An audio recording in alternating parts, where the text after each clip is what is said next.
ഹരേ കൃഷ്ണ. എല്ലാ ഭക്തജനങ്ങൾക്കും സ്വാഗതം. അടിയൻ്റെ വിനീതമായ നമസ്കാരം. കഴിഞ്ഞ കുറച്ച് ദിവസങ്ങളായിട്ട് നമുക്ക് കാണാൻ പറ്റിയില്ല അല്ലേ? നമുക്കിന്ന് ഭാഗവതം ചർച്ച തുടരാം. ജയ് രാധാ മാധവ ജയ് കുഞ്ച ബിഹാരി ജയ് രാധാ മാധവ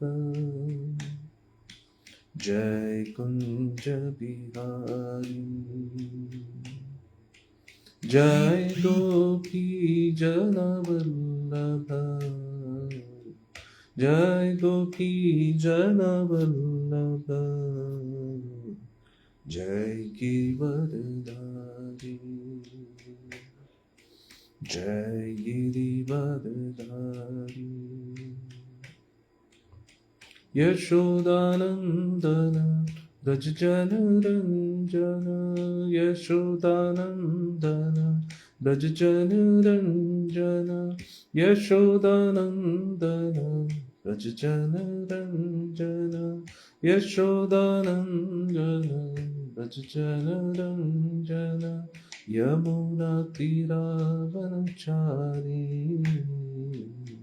यमुना तीरावनचारी जय कुंज बिहारी जय कुंज बिहारी हरे कृष्णा कृष्ण कृष्णा हरे हरे हरे रामा राम रामा हरे हरे हरे कृष्णा कृष्ण कृष्णा हरे हरे हरे रामा राम रामा हरे हरे हरे कृष्णा कृष्ण कृष्णा हरे हरे। ओम नमो भगवते वासुदेवाय ओम नमो भगवते वासुदेवाय ओम नमो भगवते वासुदेवाय। नारायणं नमस्कृत्यं नरं चैव नरोत्तमं देवीं सरस्वतीं व्यासं ततो जयमुदीरयेत्।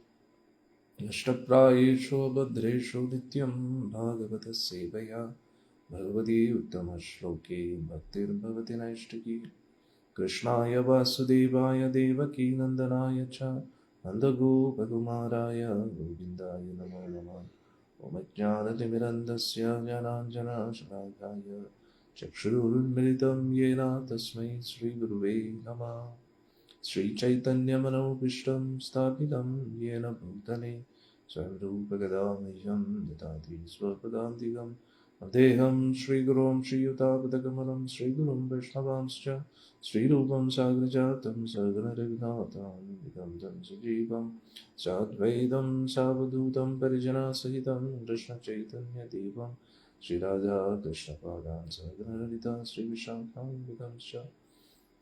नमो विष्णुपादाय कृष्णपृष्ठाय भूतले श्रीमते जयपताकस्वामिनिति नामिने तमाचार्यपादाय कृपप्रदायिने गौरकथादामदाय नगरग्रामचारिणे।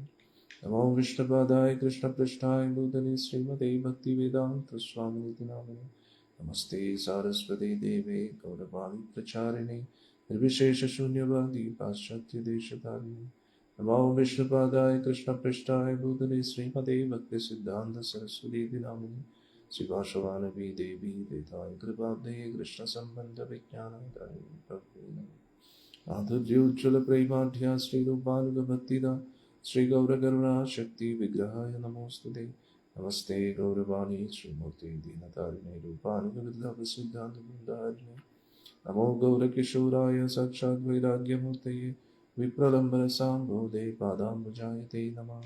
नमो भक्तिविनोदाय सच्चिदानन्दनामिने गौरशक्तिस्वरूपाय रूपानुगवरायते गौराविर्भावभूमेस्तं निर्दिष्टसज्जनप्रिय वैष्णवः सर्वभौमा श्रीजगन्नाथाय ते नमः। नमो महावदन्याय कृष्णप्रेमप्रदायिते कृष्णाय कृष्णचैतन्यनामिने गौरद्विषे नमः। पञ्चतत्त्वात्मकं कृष्णं भक्तरूपस्वरूपकं भक्तावतारं भक्ताख्यं नमामि भक्तशक्तिकम्।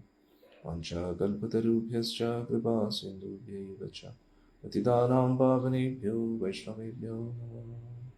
हे कृष्णा करुणा सिन्धु दीनबन्धो जगत्पते गोपेश गोपिका कान्त राधाकान्त नमोऽस्तुते। जयतां सुरदो पङ्गुर्मम मन्दमतेर्गतिमत्सर्वस्य पादाम्बोजो राधामदनमोहनं दिव्यवृन्दारण्यकल्पद्रुमद श्रीमद्रत्नागारसिंहासनस्थो श्रीमद्राधा शीलगोविन्ददेवो प्रेष्ठानभिः सेव्यमानं स्मरामि। श्रीमन्दासरसारम्भी वंशीवरतटस्थिता कर्षन्वेनुस्वने गोपीर्गोपीनाथश्रीस्तुना तप्तकाञ्चनगौराङ्गी राधे वृन्दावनेश्वरी वृषभानुसुते देवी प्रणमामि हरिप्रिये। जय श्री कृष्ण चैतन्य प्रभु नित्यानंद श्री अद्वैत गदाधर श्रीवासादि गौरभक्तवृंद। जय श्री कृष्ण चैतन्य प्रभु नित्यानंद श्री अद्वैत गदाधर श्रीवासादि गौरभक्तवृंद। जय श्री कृष्ण चैतन्य प्रभु नित्यानंद श्री अद्वैत गदाधर श्रीवासादि गौरभक्तवृंद। हरे कृष्ण कृष्ण कृष्ण हरे हरे हरे राम राम राम हरे हरे कृष्ण कृष्ण कृष्ण हरे हरे राम राम राम हरे हरे कृष्ण कृष्ण कृष्ण हरे हरे राम राम राम हरे हरे कृष्ण कृष्ण कृष्ण हरे राम राम हरे हरे कृष्ण कृष्ण कृष्ण हरे राम राम हरे। मुगं करोति वाचालं भङ्गं भङ्गायति गिरिं यत्कृपातमहमद्ये श्रीगुरुं दीनतारिणं परमानन्दमाधवं श्रीचैतन्येश्वरं हरि ओं तत्सत्।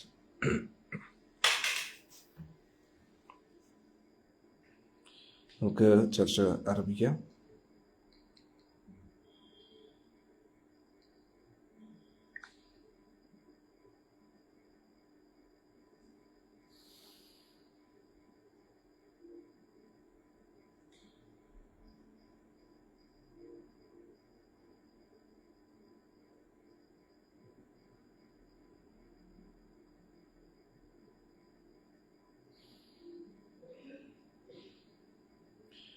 ശ്രീമദ് ഭാഗവത്തിലെ 3-ാമത്തെ സ്കന്ധം 23-ാമത്തെ അധ്യായമാണ് നമ്മളിപ്പോൾ ചർച്ച ചെയ്തുകൊണ്ടിരിക്കുന്നത്. ഇതുവരെ നമ്മൾ ചർച്ച ചെയ്തത് കർദമ പ്രജാപതിയും ദേവഹൂതി ദേവിയുടെയും വിവാഹം കഴിഞ്ഞിരിക്കുകയാണ്. വിവാഹത്തിന് ശേഷവും അദ്ദേഹം ലൗകിക ജീവിതത്തിലൊന്നും താല്പര്യം കാണിക്കാതെ കർദമ പ്രജാപതി വീണ്ടും തപസ് ചെയ്തുകൊണ്ടിരിക്കുകയാണ്. അതിൻ്റെ ഇടയിൽ ഒരു ദിവസം ദേവഹൂതി ദേവി ഒരു അഭ്യർത്ഥനയായിട്ട് കർദമ പ്രജാപതിയുടെ മുമ്പിൽ വരികയാണ്. അതാണിപ്പോൾ നമ്മൾ ചർച്ച ചെയ്തുകൊണ്ടിരിക്കുന്നത്.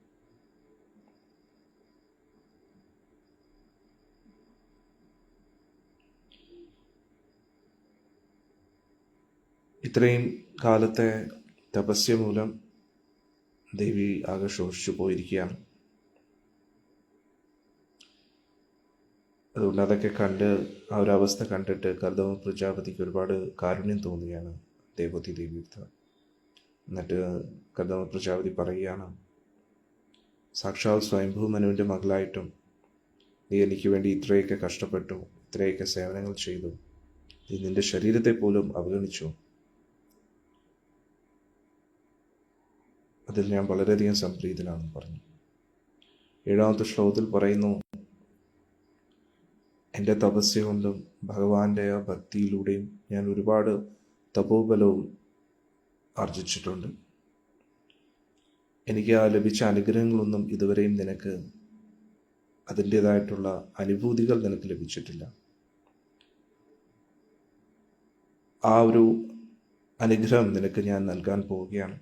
ഭഗവാന്റെ അനുഗ്രഹത്താൽ ലഭിക്കുന്നതിലൂടെ നിനക്ക് ഭയവും ശോകവും ഒരിക്കലും ഉണ്ടാകത്തില്ല. നീ എൻ്റെ സേവനത്തിൽ ഏർപ്പെടുന്നതുകൊണ്ട് അതെല്ലാം നിനക്കായിട്ട് ഞാൻ നൽകാൻ തയ്യാറാണ് എന്ന് ഇവിടെ പറയുക. അതെന്തൊക്കെയാണെന്ന് നീ നോക്കൂ. നിനക്ക് ആ അതീന്ദ്രിയ വീക്ഷണം ഞാൻ നൽകുകയാണ് എന്ന് പറഞ്ഞു. അപ്പോൾ ഇതിൽ നിന്ന് നമ്മൾ മനസ്സിലാക്കേണ്ടത്, നമ്മൾ ഭഗവാന്റെ ഭക്തിയിലിരിക്കുമ്പോൾ നമുക്ക് ലഭിക്കുന്നത് സുഹൃതമാണ്. സുഹൃതം എന്ന് പറഞ്ഞു കഴിഞ്ഞാൽ ആധ്യാത്മിക സമ്പത്ത്, അതിനെയാണ് സുഹൃതം എന്ന് പറയുന്നത്. പുണ്യം എന്ന് പറഞ്ഞാൽ ക്ഷയിക്കും, പക്ഷെ സുഹൃതം ക്ഷയിക്കത്തില്ല. അത് എന്നെന്നും ഇങ്ങനെ നിലനിൽക്കും. ഭഗവാന് വേണ്ടി ചെയ്യുന്ന ഒരു കാര്യവും നശിക്കത്തില്ല. പുണ്യപ്രവർത്തികൾ, ആ പുണ്യത്തിന് പകരമായിട്ട് നമുക്ക് സുഖം ലഭിക്കും. ആ സുഖം അനുഭവിക്കുന്നതിനനുസരിച്ച് പുണ്യം കുറഞ്ഞുകൊണ്ടേയിരിക്കും. അന്നേരം ഭഗവാന് വേണ്ടി നമ്മൾ ചെയ്യുന്ന പ്രവൃത്തികളിലൂടെ നമുക്ക് ലഭിക്കുന്ന ആ ഒരു സ്പിരിച്വൽ ക്രെഡിറ്റ് എന്ന് വേണമെങ്കിൽ നമുക്ക് പറയാം. അതാണ് പ്രഭുപാദ് ഉപയോഗിക്കുന്ന ഒരു വാക്ക്. ആ സ്പിരിച്വൽ ക്രെഡിറ്റ്, സ്പിരിച്വൽ അസറ്റ് എന്ന് പറയുന്നത് അത് ഒരിക്കലും നഷ്ടപ്പെടുത്തില്ല. അത് എന്നെന്നും നമ്മുടെ അക്കൗണ്ടിൽ കാണും. ഭൗതിക അക്കൗണ്ട് എന്ന് പറഞ്ഞാൽ പുണ്യത്തിൻ്റെ അടിസ്ഥാനത്തിലാണ്. നമ്മൾ എത്രത്തോളം പുണ്യപ്രവൃത്തികൾ ചെയ്തോ അതിനനുസരിച്ചുള്ള സുഖഭോഗങ്ങളായിരിക്കും നമ്മുടെ ജീവിതത്തിൽ ലഭിക്കുന്നത്. നമ്മൾ എത്രത്തോളം പാപം ചെയ്തിട്ടുണ്ടോ അതിനനുസരിച്ചുള്ള ദുരിതമായിരിക്കും നമ്മളൊരു മനുഷ്യായുസ്സിൽ അനുഭവിക്കുന്നത്. മനുഷ്യായുസ് മാത്രമല്ല, ജീവജാലങ്ങൾ, എല്ലാ മൃഗങ്ങളും, ഇതെല്ലാവരും അവരവർ ചെയ്ത പ്രവൃത്തിയുടെ ഫലമാണ് അനുഭവിച്ചുകൊണ്ടിരിക്കുന്നത്. മൃഗങ്ങൾക്ക് കർമ്മമില്ല എന്ന് ഒരിക്കലും നമ്മൾ കരുതരുത്. മൃഗങ്ങൾക്കും കർമ്മമുണ്ട്. അവരാ കർമ്മത്തിൻ്റെ ഇതിൽ ബന്ധിതരായിട്ടിരിക്കുകയാണ്. അതിൻ്റെ അടിസ്ഥാനത്തിലാണ് അവരുടെ ജീവിതം. മനുഷ്യർക്ക് അവരുടേതായിട്ടുള്ള പുണ്യ പാപങ്ങൾ, അതിനനുസരിച്ച് അവരുടെ ജീവിതം മുന്നോട്ട് പോകുന്നു. ജീവജാലങ്ങളും അതേപോലെ തന്നെ. അപ്പോൾ നമ്മൾ ചെയ്യുന്ന പുണ്യപ്രവർത്തികൾ നമുക്ക് സുഖം നൽകുന്നു. പാപപ്രവൃത്തികൾ അത് നമ്മുടെ ജീവിതത്തിൽ ദുരിതം കൊണ്ടുവരുന്നു. എന്താണ് പുണ്യം, എന്താണ് പാപം?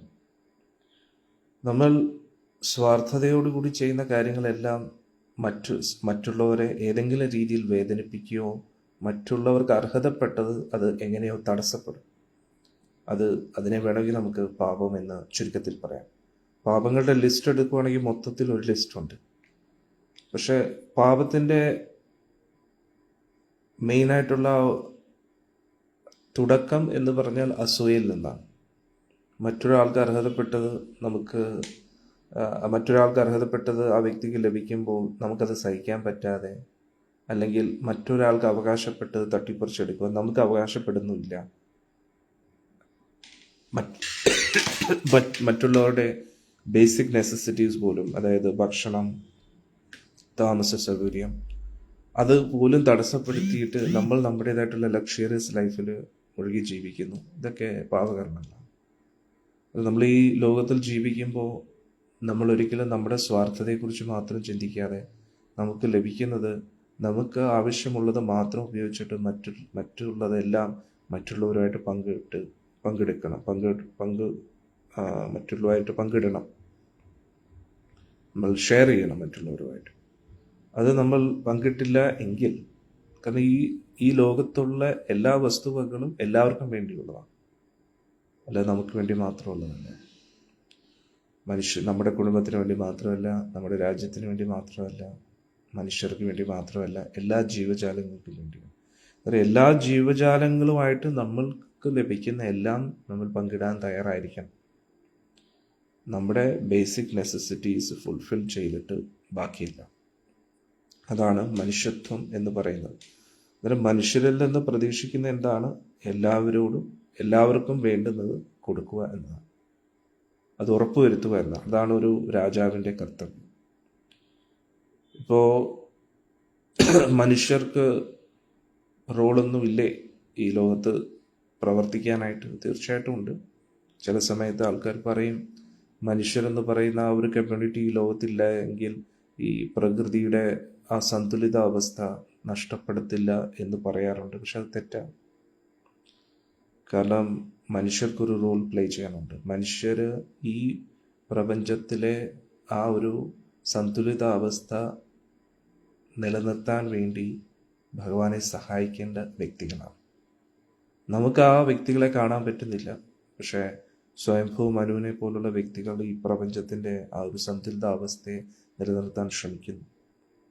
അപ്പോൾ നമ്മൾ വിചാരിക്കും, പിന്നെ എന്താണ് ഈ പ്രകൃതി? ഇപ്പം പൊല്യൂഷൻ ഒരുപാട് കൂടുന്നു, മനുഷ്യർ ഒരുപാട് ഇതിനെ ഇതാക്കും. അന്നേരം അപ്പോൾ ദേവന്മാരൊന്നും ചെയ്യുന്നില്ലേ എന്നാണ്. നമ്മൾ ചെയ്യുന്ന പ്രകൃതിക്ക് ചെയ്യുന്ന ആ ഒരു ചൂഷണം അത് നമ്മളെ തന്നെയാണ് ബാധിക്കുന്നത്. കലിയുഗത്തിൽ നമ്മൾ ഇതിനെല്ലാം അർഹരാണ്. നമ്മൾ ചെയ്ത പ്രവൃത്തിയുടെ ഫലം നമ്മൾ അനുഭവിക്കാനായിട്ട്. അതുകൊണ്ട് ഈ കലിയുഗത്തിൻ്റെ ഈ ഒരു അവസ്ഥ ഇങ്ങനെ ആയതുകൊണ്ട് അധികം അവരാരും ഇടപെടത്തില്ല. അതിൻ്റെ ആവശ്യമില്ല. കാരണം കലിയുഗം ഇങ്ങനെ തന്നെ പോകേണ്ടതാണ്. പക്ഷെ എന്നാലും അവരുടെ പരിമിതികൾക്കുള്ളിൽ ഇരുന്നു കൊണ്ട് അവരെ കൊണ്ട് ചെയ്യാൻ പറ്റുന്ന അവരെന്തായാലും ചെയ്തുകൊണ്ടിരിക്കും. ഇപ്പം ദേവന്മാരാണെങ്കിലും മഴ പെയ്താലേ കൃഷി ഉത്പന്നങ്ങളൊക്കെ വളരെ നന്നായിട്ട് വളരുകയുള്ളൂ. മഴ ഏറ്റവും അനിവാര്യമായിട്ടുള്ളൊരു കാര്യമാണ്. പക്ഷെ ആ മഴ ലഭിക്കാനുള്ള യോഗ്യത മനുഷ്യർക്കില്ല എങ്കിൽ പിന്നെ മഴ പെയ്യത്തില്ല. ക്ലൈമറ്റിക് കണ്ടീഷൻസ് മാത്രം അതിൻ്റെ അടിസ്ഥാനത്തിൽ മാത്രമല്ല, അതൊരു റീസണാണ്. പക്ഷെ ആ ഒരു അതിലേക്ക് എത്തണമെങ്കിൽ, ആ മഴ പെയ്യുന്ന ആ ഒരു അവസ്ഥയിലേക്ക് എത്തണമെങ്കിൽ അതിനായിട്ടുള്ള ധാർമ്മിക പ്രവൃത്തികൾ ആ ഭൂമിയിൽ ചെയ്തിട്ടുണ്ടായിരിക്കണം. ധർമ്മം അനുസരിച്ചുള്ള ജീവിതമാണ് ഒരു മണ്ണിൽ താമസിക്കുന്നത്. നമ്മൾ ഒരു പ്രദേശത്ത് താമസിക്കുമ്പോൾ അവിടെയുള്ള വ്യക്തികൾ എത്രത്തോളം ധർമ്മം പാലിക്കുന്നു അതിനനുസരിച്ചായിരിക്കും അവിടുത്തെ കാലാവസ്ഥ. അതിനനുസരിച്ചായിരിക്കും എത്ര കഷ്ടപ്പെട്ടാലും ആ കൃഷി ചെയ്യുന്നതിലൂടെ ആ മണ്ണിൽ നിന്നും ആദായം ലഭിക്കുന്നതൊക്കെ. ഇതെല്ലാം ഒരു സത്യത്തിൻ്റെ അടിസ്ഥാനത്തിൽ പ്രവർത്തിക്കുകയാണ്. നമ്മൾ എത്രത്തോളം അതിൻ്റെ ധാർമ്മിക പ്രവർത്തികൾ ചെയ്യുന്നു. എന്താണ് ധർമ്മം, എന്താണ് അധർമ്മം? ധർമ്മം എന്ന് പറഞ്ഞാൽ നമ്മൾ നമ്മുടേതായിട്ടുള്ള കാര്യങ്ങൾക്ക് വേണ്ടി ജീവിക്കുന്നു, പക്ഷെ നമ്മൾ ഒരിക്കലും മറ്റുള്ളവരെ ദ്രോഹിക്കുന്നില്ല. എന്നാൽ ഇനി മിക്ക ആൾക്കാരും അങ്ങനെ പറയാറുണ്ട്, ഞാനിങ്ങനെ ഈശ്വരനിലൊന്നും വിശ്വസിക്കുന്നില്ല, പക്ഷെ ഞാൻ ആരെയും ദ്രോഹിക്കാറില്ല, പറ്റിക്കാറില്ല എന്നൊക്കെ അവകാശപ്പെടുന്ന ആൾക്കാരുണ്ട്. നമ്മുടെ നോട്ടത്തിലൂടെയല്ല അത് മനസ്സിലാക്കേണ്ടത്, ഭഗവാന്റെ നോട്ടത്തിലൂടെ. നമ്മളെക്കാട്ടി ഉന്നതരായിട്ടുള്ള ദേവന്മാരുടെ നോട്ടത്തിലൂടെ നമ്മൾ മറ്റുള്ളവരെ ദ്രോഹിക്കുന്നുണ്ടോ, വിശ്രമിക്കുന്നുണ്ടോ, അത് നമുക്ക് തിരിച്ചറിയാൻ കഴിയില്ല. കാരണം നമ്മൾ നമ്മുടേതായിട്ടുള്ള സ്വാർത്ഥതയിൽ ജീവിക്കുമ്പോൾ നമ്മൾ മറ്റുള്ള ആരെക്കുറിച്ചും ചിന്തിക്കാറില്ല, സ്വന്തം ബന്ധുക്കളെ കുറിച്ച് പോലും ചിന്തിക്കാറില്ല. പക്ഷെ നമ്മൾ ഉള്ളിൻ്റെ ഉള്ളിൽ നിന്ന് വിചാരിക്കുന്നു നമ്മൾ ആരെയും ദ്രോഹിക്കുന്നില്ലെന്ന്. മനസ്സിലാവുന്നുണ്ട്? അന്നേരം പുണ്യവും പാപത്തിൻ്റെയും ആ ഒരു കണക്കെന്ന് പറഞ്ഞാൽ വളരെ സൂക്ഷ്മമാണ്. അത് നമുക്ക് പെട്ടെന്ന് തിരിച്ചറിയാൻ കഴിയില്ല. ഇതിനപ്പുറത്താണ് സുകൃതി എന്ന് പറയുന്നത്, സത്പ്രവർത്തികൾ എന്ന് പറയുന്നത്. അത് ഭഗവാന് വേണ്ടി ചെയ്യുക, അതാണ് സത്പ്രവൃത്തി. സത്പ്രവൃത്തി എന്ന് പറയുമ്പോൾ ഭഗവാന്റെ ഇഷ്ടത്തെ മനസ്സിലാക്കി, ഭഗവാന്റെ നിർദ്ദേശങ്ങളെ മനസ്സിലാക്കി ചെയ്യുന്ന പ്രവൃത്തികളെ, അതിനെ അകർമ്മം എന്നും പറയും. കർമ്മമുണ്ട്, വികർമ്മമുണ്ട്, അകർമ്മമുണ്ട്. ഇത് ഭഗവത്ഗീതയിൽ നമ്മൾ പഠിച്ചിട്ടുണ്ട്. കർമ്മം എന്ന് പറഞ്ഞാൽ നമ്മുടെ സ്വാർത്ഥതയ്ക്ക് വേണ്ടി നമ്മൾ ഓരോ കാര്യങ്ങൾ ചെയ്യുന്നു, പക്ഷേ അതൊരിക്കലും ശാസ്ത്രവിരുദ്ധമല്ല. അന്നേരം എങ്ങനെയാണോ നമ്മുടെ ഓരോ സർക്കാർ, ഓരോ ഗവൺമെൻറ് നമ്മുടെ കോൺസ്റ്റിറ്റ്യൂഷൻ അനുസരിച്ച്, അവരവരുടെ ഭരണഘടന അനുസരിച്ച് നിയമം ഉറപ്പാക്കുന്നത്, അതേപോലെ ഭഗവാന്റെ നിയമമാണ് ശാസ്ത്രങ്ങളിലൂടെ നമ്മൾ മനസ്സിലാക്കുന്നത്. അതൊരിക്കലും ഒരു വ്യക്തിക്ക് വേണ്ടി വളച്ചൊടിക്കാനുള്ളതല്ല. ഇപ്പം ഞാൻ എന്തെങ്കിലും ഒരു കാര്യം പറയുമ്പോൾ അതൊരിക്കലും എൻ്റേതായിട്ടുള്ള സങ്കല്പങ്ങൾ അതിൽ കലർത്താൻ പാടില്ല. അത് എങ്ങനെയാണോ ശാസ്ത്രത്തിലുള്ളത് അതേപടി ഞാൻ അത് പറയണം. കാരണം ഇതാണ് നമ്മളിത് മനസ്സിലാക്കി ഈ പ്രവർത്തിക്കുന്നതിൻ്റെ അതിൻ്റെ പുറകിലുള്ള ആ ഒരു പ്രിൻസിപ്പൽ എന്താണ്, അതാണ് നമ്മൾ ഗീതയിലൂടെയും ഭാഗവതത്തിലൂടെയും പഠിക്കേണ്ടത്. എന്നിട്ട് നമ്മുടെ ജീവിതം അതിനനുസരിച്ച് അലൈൻ ചെയ്യുക എന്നതാണ് നമ്മുടെ കർത്തവ്യം. ഇപ്പോൾ നമുക്ക് ഒന്നും അറിഞ്ഞൂടാ, നമ്മളത് അന്വേഷിക്കാനുള്ള സോഴ്സസ് ഇല്ല. ഭഗവാന്റെ പേരിൽ പല പല കാര്യങ്ങൾ നമുക്ക് നെറ്റിൽ കിട്ടും. പക്ഷെ ആധികാരികമായ സ്രോതസ്സിലൂടെ യഥാർത്ഥത്തിൽ ഒരു കുടുംബജീവിതത്തിൽ ഇരുന്നു കൊണ്ട് നമ്മൾ എങ്ങനെയാണ് ഇതൊക്കെ ഉറപ്പുവരുത്തേണ്ടത് എന്നൊരു പരിശീലനമോ അറിവോ ഇന്ന് സാധാരണ രീതിയിൽ എല്ലാവർക്കും ലഭിക്കാറില്ല. അതുകൊണ്ടാണ് എല്ലാവരുടെ ജീവിതത്തിലും അശാന്തി, ഒരു സമാധാനമില്ല, സന്തോഷമില്ല, സംതൃപ്തിയില്ല. ഒരു പക്ഷേ അക്കൗണ്ടിൽ കോടാനുകോടി രൂപകൾ കാണും, അത് പല കാര്യങ്ങൾക്കും വേണ്ടി, സ്വന്തം സന്തോഷത്തിന് വേണ്ടി ചെലവഴിക്കുന്നുണ്ടായിരിക്കാം. പക്ഷെ എന്നിട്ടും തിരിച്ചും അതിനനുസരിച്ചുള്ള റിസൾട്ട് കിട്ടത്തില്ല. കാരണം നമ്മൾ എന്താണോ ചെയ്യേണ്ടത് അത് ചെയ്യുന്നില്ല, എന്ത് ചെയ്യാൻ പാടില്ല അത് മാത്രമേ ചെയ്യുന്നുള്ളൂ. അതുകൊണ്ട് എന്ത് ചെയ്യണം, എന്ത് ചെയ്യാൻ പാടില്ല എന്ന് ഭഗവാന്റെ നോട്ടത്തിലൂടെ നമ്മൾ മനസ്സിലാക്കണം. കാരണം ഭഗവാന്റേതാണ് ഈ പ്രപഞ്ചം മുഴുവൻ. അന്നേരം ഭഗവാൻ എങ്ങനെ ആഗ്രഹിക്കുന്നു അതിനനുസരിച്ച് എല്ലാവരും ജീവിക്കാൻ ബാധ്യതരാണ്. എല്ലാവർക്കും അതിനനുസരിച്ച് ജീവിച്ചേ പറ്റൂ. ബ്രഹ്മസമിതിയിൽ പറയുന്നു, സാക്ഷാൽ സൂര്യദേവൻ പോലും ഭഗവാനെ പേടിച്ചിട്ടാണ് കറക്റ്റ് സമയത്ത് ഇങ്ങനെ ഉദിക്കുകയും അസ്തമിക്കുകയും ചെയ്യുന്നത്. സാക്ഷാൽ ഭഗവാനെ പേടിച്ചിട്ടാണ്. അതായത് ഒരു ബോസിനെ പേടിച്ചിട്ട് എങ്ങനെയാണോ എംപ്ലോയീസ് എല്ലാം കറക്റ്റ് സമയത്ത് ഓഫീസിലെത്തുന്നത്, അതേപോലെ ഈ പ്രപഞ്ചം പ്രവർത്തിക്കുന്ന കാലചക്രത്തിനനുസരിച്ചാണ്. ആ കാലചക്രം സൂര്യദേവനെ പോലെ നിയന്ത്രിക്കുന്നു. എന്നാലോചിക്കണം. അപ്പോൾ പിന്നെ ബാക്കി ജീവാത്മാക്കളെ കുറിച്ച് എന്ത് പറയാനാണ്? അതായത് ഈ മനുഷ്യരെ നിയന്ത്രിക്കുന്ന എല്ലാ ദേവന്മാരെയും നിയന്ത്രിക്കുന്നത് ഭഗവാനാണ്. ഗുരുവായൂരപ്പനാണ് എല്ലാ ദേവന്മാരെയും നിയന്ത്രിക്കുന്നത്. ആ ദേവന്മാരെല്ലാവരും ഭഗവാന്റെ നിർദ്ദേശം അനുസരിച്ച് പ്രവർത്തിക്കുകയാണ്. അപ്പോൾ എങ്ങനെയാണോ നമ്മൾ മനുഷ്യർ നന്നായി ക്വാളിഫൈഡ് ആയി കഴിഞ്ഞാൽ നമുക്ക് ഗവൺമെൻറ് എംപ്ലോയീസ് ആകാൻ കഴിയുന്നത്, അതേപോലെ നല്ല ഗവൺമെൻറ് ഒഫീഷ്യൽസ് ആയിട്ട് വർക്ക് ചെയ്യാം, ആ ഗവൺമെൻറ് ആനുകൂല്യങ്ങളൊക്കെ നമുക്ക് ലഭിക്കും, അല്ലേ? അതേപോലെ നമ്മൾ ചെയ്യുന്ന പുണ്യപ്രവർത്തികളിലൂടെ നമുക്ക് ദേവലോകത്ത് പോയി ഭഗവാന് വേണ്ടി വർക്ക് ചെയ്യാൻ പറ്റും. അതാണ് പുണ്യമെന്ന് ഉദ്ദേശിക്കുന്നത്. അന്നേരം ആ ദേവലോകത്ത് നമ്മൾ ഭഗവാന് വേണ്ടി ദേവന്മാരാകുന്ന സമയത്ത് കുറച്ചും കൂടെ പവർ കിട്ടും, കുറച്ചും കൂടെ ഫെസിലിറ്റീസ് കിട്ടും. കാരണം എന്താ, നമ്മൾ ഭഗവാന് വേണ്ടി പ്രവർത്തിക്കുന്നവരായതുകൊണ്ട്. അപ്പോൾ അതിനെയാണ് പുണ്യപ്രവർത്തികൾ എന്ന് പറയുന്നത്. അന്നേരം ഇവിടെ ഇരുന്നു കൊണ്ട് ഭഗവാന്റെ ആ ഒരു രീതിയിൽ നമ്മൾ പ്രവർത്തിക്കുകയാണ്. ഭഗവാന് വേണ്ടി പ്രവർത്തിക്കുമ്പോൾ അതിൻ്റെ പുണ്യ ഫലത്തോടു കൂടി നമുക്ക് ദേവലോകത്ത് പോകാൻ കഴിയും. പക്ഷെ ആ പുണ്യം ക്ഷയിക്കുമ്പോൾ വീണ്ടും ഇവിടെ വരേണ്ടി വരും. അപ്പോൾ നമ്മൾ ഭഗവാന് വേണ്ടി പ്രവർത്തിച്ചു കഴിഞ്ഞാൽ നമ്മൾ ദേവലോകത്താണോ പോകുന്നത്? എങ്കിൽ പിന്നെ ഭഗവാന്റെ ലോകത്ത് എങ്ങനെയായിരിക്കും പോകാൻ കഴിയുന്നത്? നമ്മൾ ഭഗവാന് വേണ്ടി പ്രവർത്തിക്കുന്നു, പക്ഷെ അതിലൂടെ നമ്മൾ നമ്മുടേതായിട്ടുള്ള സുഖഭോഗങ്ങളിലുള്ള ആ താല്പര്യം നമുക്ക് മാറിയിട്ടില്ല എങ്കിൽ നമ്മൾ സ്വർഗലോകത്തായിരിക്കും. അത് പുണ്യമായിട്ട് മാറും. ഇനി നമ്മൾ ഭഗവാൻ ഇഷ്ടമല്ലാത്ത രീതിയിൽ പ്രവർത്തിക്കുകയും പാപകർമ്മങ്ങളിൽ ഏർപ്പെടുകയാണെങ്കിൽ അതിനനുസരിച്ചുള്ള ദുരിതം നമ്മൾ അനുഭവിക്കേണ്ടി വരും. അപ്പോൾ ഇപ്പോൾ നമ്മുടെ ജീവിതത്തിൽ എന്തൊക്കെയാണോ സംഭവിക്കുന്നത്, അത് സുഖമാണെങ്കിലും ദുഃഖമാണെങ്കിലും അതെല്ലാം നമ്മൾ തന്നെ അറിഞ്ഞോ അറിയാതെയോ ചെയ്ത പ്രവൃത്തിയുടെ ഫലമാണ്. പക്ഷെ ഇതിനെ മറിച്ച് നമ്മൾ ഭഗവാന്റെ നാമം ജപിക്കുന്നു, ഭഗവാന് വേണ്ടി സേവനങ്ങൾ ചെയ്യുന്നു, എന്നിട്ട് സ്വന്തമായിട്ടുള്ള ഒരു കാര്യവും നമ്മൾ ആഗ്രഹിക്കുന്നില്ലെങ്കിൽ ഇതിലൂടെ നമുക്ക് കുറേ തപോബലം യോഗബലം ഒക്കെ ലഭിക്കും. പക്ഷെ അതൊന്നും നമ്മൾ ഒരിക്കലും ഉപയോഗിക്കുന്നില്ല. അതായത് ഇവിടെ കർദമ പ്രജാപതി അതാണ് ഉദ്ദേശിക്കുന്നത്. ദേവഹൂതി ദേവിയെടുത്ത് പറയുന്നു, ദേവി, നിനക്ക് എനിക്ക് ലഭിച്ച അനുഗ്രഹങ്ങളെക്കുറിച്ച് നിനക്ക് അറിഞ്ഞുകൂടാ, ആ അനുഗ്രഹങ്ങളൊക്കെ ഞാൻ നിന്നോട് പങ്കിടാൻ തയ്യാറാണ് എന്ന് പറയുകയാണ്.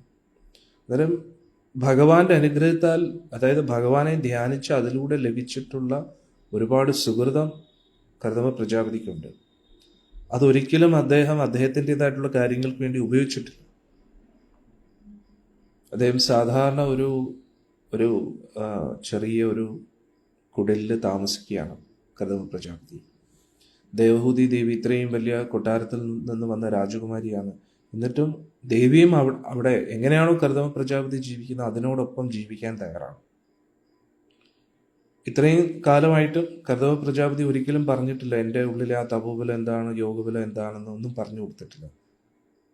കാരണം ഇനി നമ്മൾ കാണാൻ പോവുകയാണ്. കാരണം സ്വയംഭൂ മനുവിൻ്റെ ആ ഒരു കൊട്ടാരത്തിലെ ഐശ്വര്യത്തെ കാട്ടി മറികടക്കും കർദമ പ്രജാപതിയുടെ ആ തപോബലം. അദ്ദേഹം വലിയൊരു സൃഷ്ടി തന്നെ നടത്തുകയാണ്. പുതിയ ഒരു ഗ്രഹം തന്നെ നിർമ്മിക്കുകയാണെന്ന് വേണമെങ്കിൽ നമുക്ക് പറയാം. ഒരു വിമാനമാണ്, പക്ഷെ ഗ്രഹത്തിന് തുല്യമായിരുന്നു. വലിയൊരു ഉപഗ്രഹം പോലെയായിരുന്നു. ഉപഗ്രഹം എന്ന് പറയാൻ കഴിയില്ല, പക്ഷെ ഒരു ഗ്രഹം അതിനെക്കാട്ടിയും വലുതായിരുന്നു. കാരണം വലിയൊരു കൊട്ടാരം തന്നെ, പറക്കുന്ന ഒരു കൊട്ടാരത്തെ തന്നെ കർദമ പ്രജാപതി സൃഷ്ടിക്കുകയാണ്. അതും വെറൊരു സൃഷ്ടി മാത്രമല്ല, ഒരുപാട് സേവകരെയും ഒക്കെ കർദമ പ്രജാപതി സൃഷ്ടിക്കുകയാണ്. ഇതെല്ലാം അദ്ദേഹത്തിൻ്റെ തപോബലം കൊണ്ട് വരുന്നതാണ്. അപ്പോൾ അതേപോലെ നമ്മൾ നമ്മുടേതായിട്ടുള്ള സ്വാർത്ഥതയിൽ ജീവിക്കുമ്പോൾ നമ്മുടെ തപോബലം കുറയും, യോഗബലം കുറയും. എന്താണ് ഈ തപോബലവും യോഗബലവും എന്ന് പറഞ്ഞു കഴിഞ്ഞാൽ, നമ്മൾ ഈ ശരീരത്തെ എത്രത്തോളം ആസ്വദിക്കാൻ ഉപയോഗിക്കുന്നുവോ അത്രത്തോളം നമ്മുടെ തപോബലം കുറയും. ഇതൊരു അക്കൗണ്ടിൽ വരുന്ന കാശുമായിട്ട് നമുക്ക് കമ്പയർ ചെയ്യാൻ വേണമെങ്കിൽ, ഒരു എക്സാമ്പിളിന് വേണ്ടി, നമ്മൾ എത്രത്തോളം ഈ ശരീരത്തെ ഇപ്പോഴത്തെ സുഖത്തിന് വേണ്ടി ഉപയോഗിക്കുന്നുവോ അത്രത്തോളം നമ്മുടെ തപോബലവും യോഗബലവും കുറയും. എത്രത്തോളം നമ്മൾ ഈ ശരീരത്തെ ആസ്വാദനത്തിന് വേണ്ടി ഉപയോഗിക്കാതെ ഭഗവാന് വേണ്ടി ഉപയോഗിക്കുന്നുവോ അത്രത്തോളം തപോബലവും യോഗബലവും വർദ്ധിക്കും. ഇതിൻ്റെ എക്സ്റ്റൻഷനാണ് നമ്മുടെ ശരീരം നമ്മൾ കുടുംബത്തിന് വേണ്ടി മാത്രം ജീവിക്കുന്നു. അതും നമ്മുടെ തപോബലത്തെ കുറിച്ചുകൊണ്ടിരിക്കും. കാരണം നമ്മൾ എന്തുകൊണ്ട് നമ്മുടെ കുടുംബത്തെ സ്നേഹിക്കുന്നു? അത് എൻ്റെ കുടുംബമായതുകൊണ്ട്. എൻ്റെ ഭാര്യ, എൻ്റെ ഭർത്താവ്, എൻ്റെ കുട്ടികൾ, അതും ശരീരത്തിൻ്റെ അടിസ്ഥാനത്തിലുള്ള സുഖഭോഗങ്ങളാണ്. അതുകൊണ്ട് സ്വന്തം കുടുംബത്തിന് വേണ്ടി മാത്രം ജീവിക്കുമ്പോഴും തപോബലവും യോഗബലവും കുറഞ്ഞുകൊണ്ടേയിരിക്കും, പുണ്യം ക്ഷയിച്ചുകൊണ്ടേയിരിക്കും.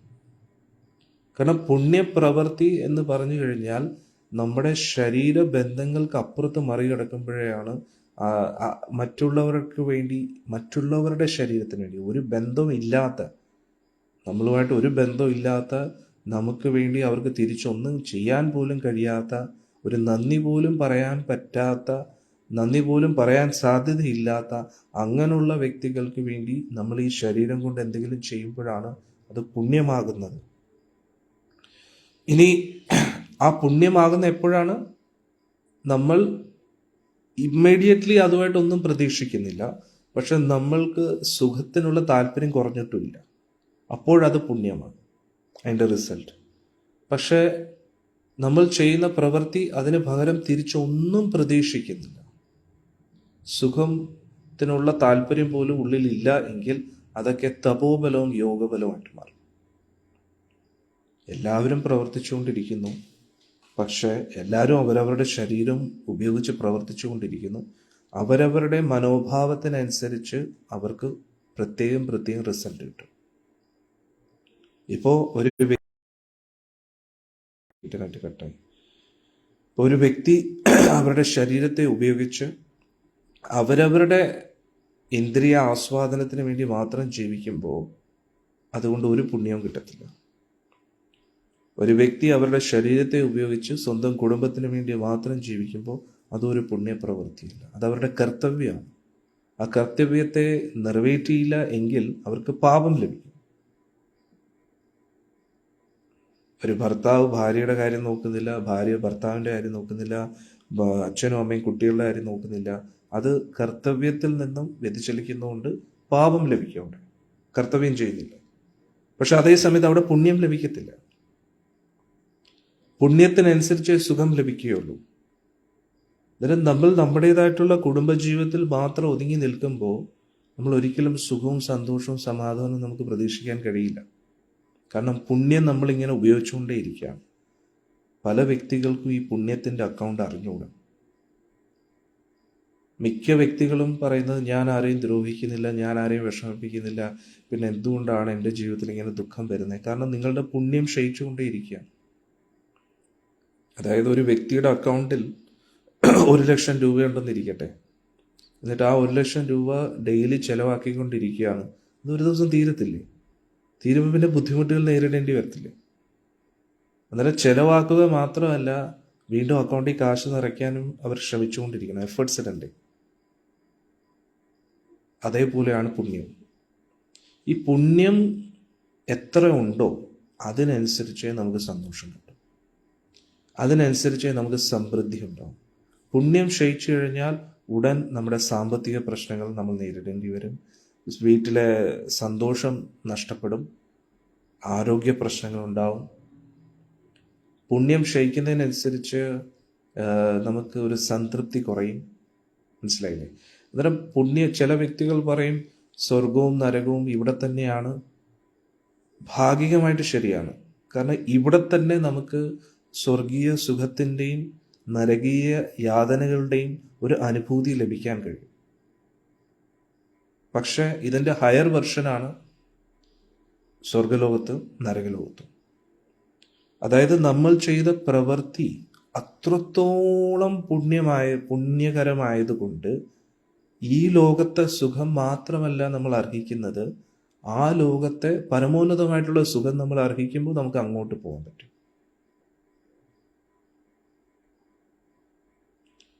പക്ഷേ ഇതേ സമയത്ത് ഒരു ഭക്തൻ ചോദിക്കുന്നു, ഹരേ കൃഷ്ണ ഭഗവാനെ സദാ ജപിക്കുന്നവർ ബാധിക്കുമോ സ്വാമി? സദാ ആര് എപ്പോൾ ജപിക്കുന്നുണ്ട്? 24 മണിക്കൂർ നമ്മൾ ഭഗവാനെ ജപിച്ചുകൊണ്ടിരിക്കുകയാണോ? നമ്മൾ ഹരേ കൃഷ്ണ മഹാമന്ത്രം ജപിക്കുകയാണെങ്കിലും നമ്മുടെ ഉള്ളിൽ സ്വാർത്ഥത നിറഞ്ഞിരിക്കുകയാണെങ്കിൽ അതെല്ലാം അതിനനുസരിച്ചുള്ള അക്കൗണ്ടിലേക്ക് പോകും.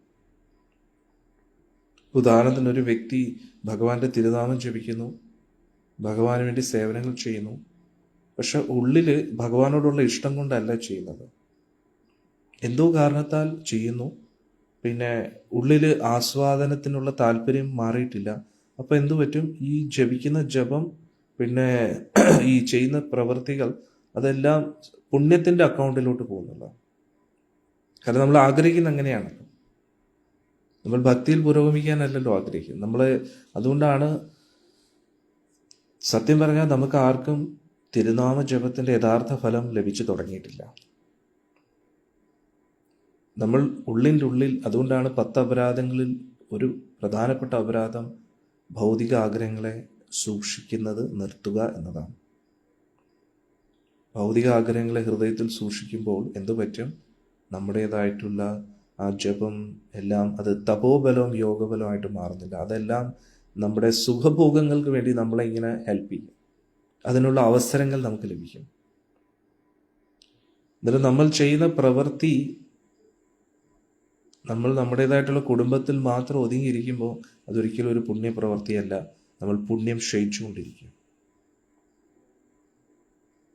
അപ്പോൾ എങ്ങനെയാണ് പുണ്യം വരുന്നത്?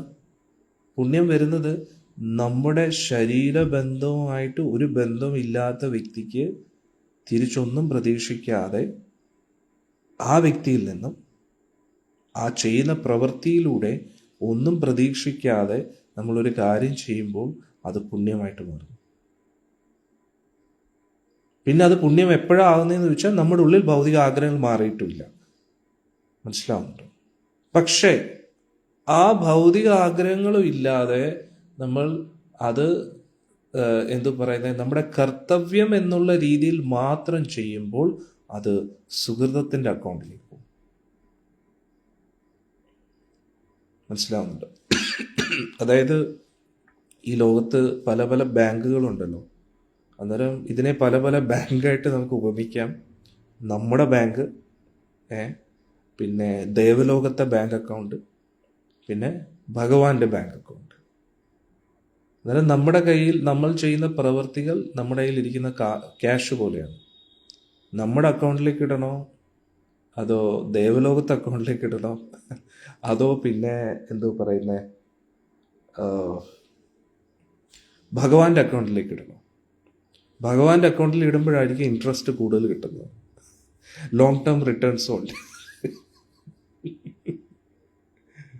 ദേവലോകത്തെ അക്കൗണ്ടിൽ ഇടാം, പക്ഷെ പെട്ടെന്ന് അതിൻ്റെ അക്കൗണ്ട് തീരും. അതെങ്ങനെയാണെന്ന് വെച്ച് കഴിഞ്ഞാൽ നമ്മുടെ അക്കൗണ്ടിൽ ഇടുമ്പോൾ അതിലാണ് നമ്മൾ ഇപ്പോൾ പ്രവർത്തിച്ചുകൊണ്ടിരിക്കുന്നത്. ഇപ്പോൾ ഉദാഹരണത്തിന് പുണ്യം വളരെ കുറവുള്ള വ്യക്തിയാണെങ്കിൽ ആ വ്യക്തിക്ക് ഒരു നേരത്തെ ആഹാരത്തിന് വേണമെങ്കിൽ പോലും ഒരുപാട് കഷ്ടപ്പെടേണ്ടി വരും. ഒരു വ്യക്തിക്ക് ഒരു നേരത്തെ ആഹാരം പോലും ഒരു ദിവസം കിട്ടുന്നില്ല, അതിൻ്റെ അർത്ഥം അത്രത്തോളം പുണ്യം കുറഞ്ഞ വ്യക്തിയാണ്. അത്രത്തോളം പാപകർമ്മങ്ങൾ ആ വ്യക്തി ചെയ്തിട്ടുണ്ട്. അതുകൊണ്ടാണ് ഒരു വ്യക്തിക്കുള്ള ഡെയിലി നെസസിറ്റീസ് പോലും കിട്ടാത്തത്. അന്നേരം അങ്ങനെയുള്ള പാവപ്പെട്ട വ്യക്തികളെ കാണുമ്പോൾ നമ്മൾ ആ രീതിയിൽ കാണാം, നിങ്ങളെല്ലാം പാപികളാണ്, അതുകൊണ്ടാണല്ലോ. അങ്ങനെയല്ല. നമ്മുടെ ജീവിതത്തിൽ വരുന്ന ദുഃഖം എന്തുകൊണ്ടാണ് നമ്മൾ മനസ്സിലാക്കുക.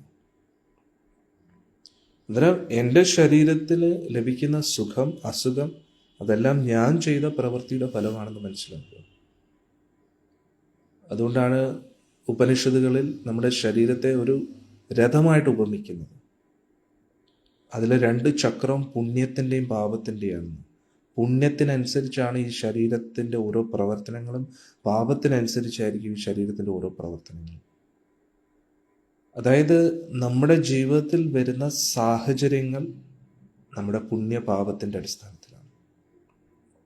ഇതുവരെയും ഇത്രയും ജന്മങ്ങളായിട്ടും ഈ ഒരു നിമിഷം വരെ നമ്മൾ എന്തൊക്കെയാണോ ചെയ്തിട്ടുള്ളത് അതിൻ്റെ ഫലമാണ് സാഹചര്യമായിട്ട് അടുത്ത നിമിഷം നമ്മുടെ മുമ്പിൽ വരുന്നത്.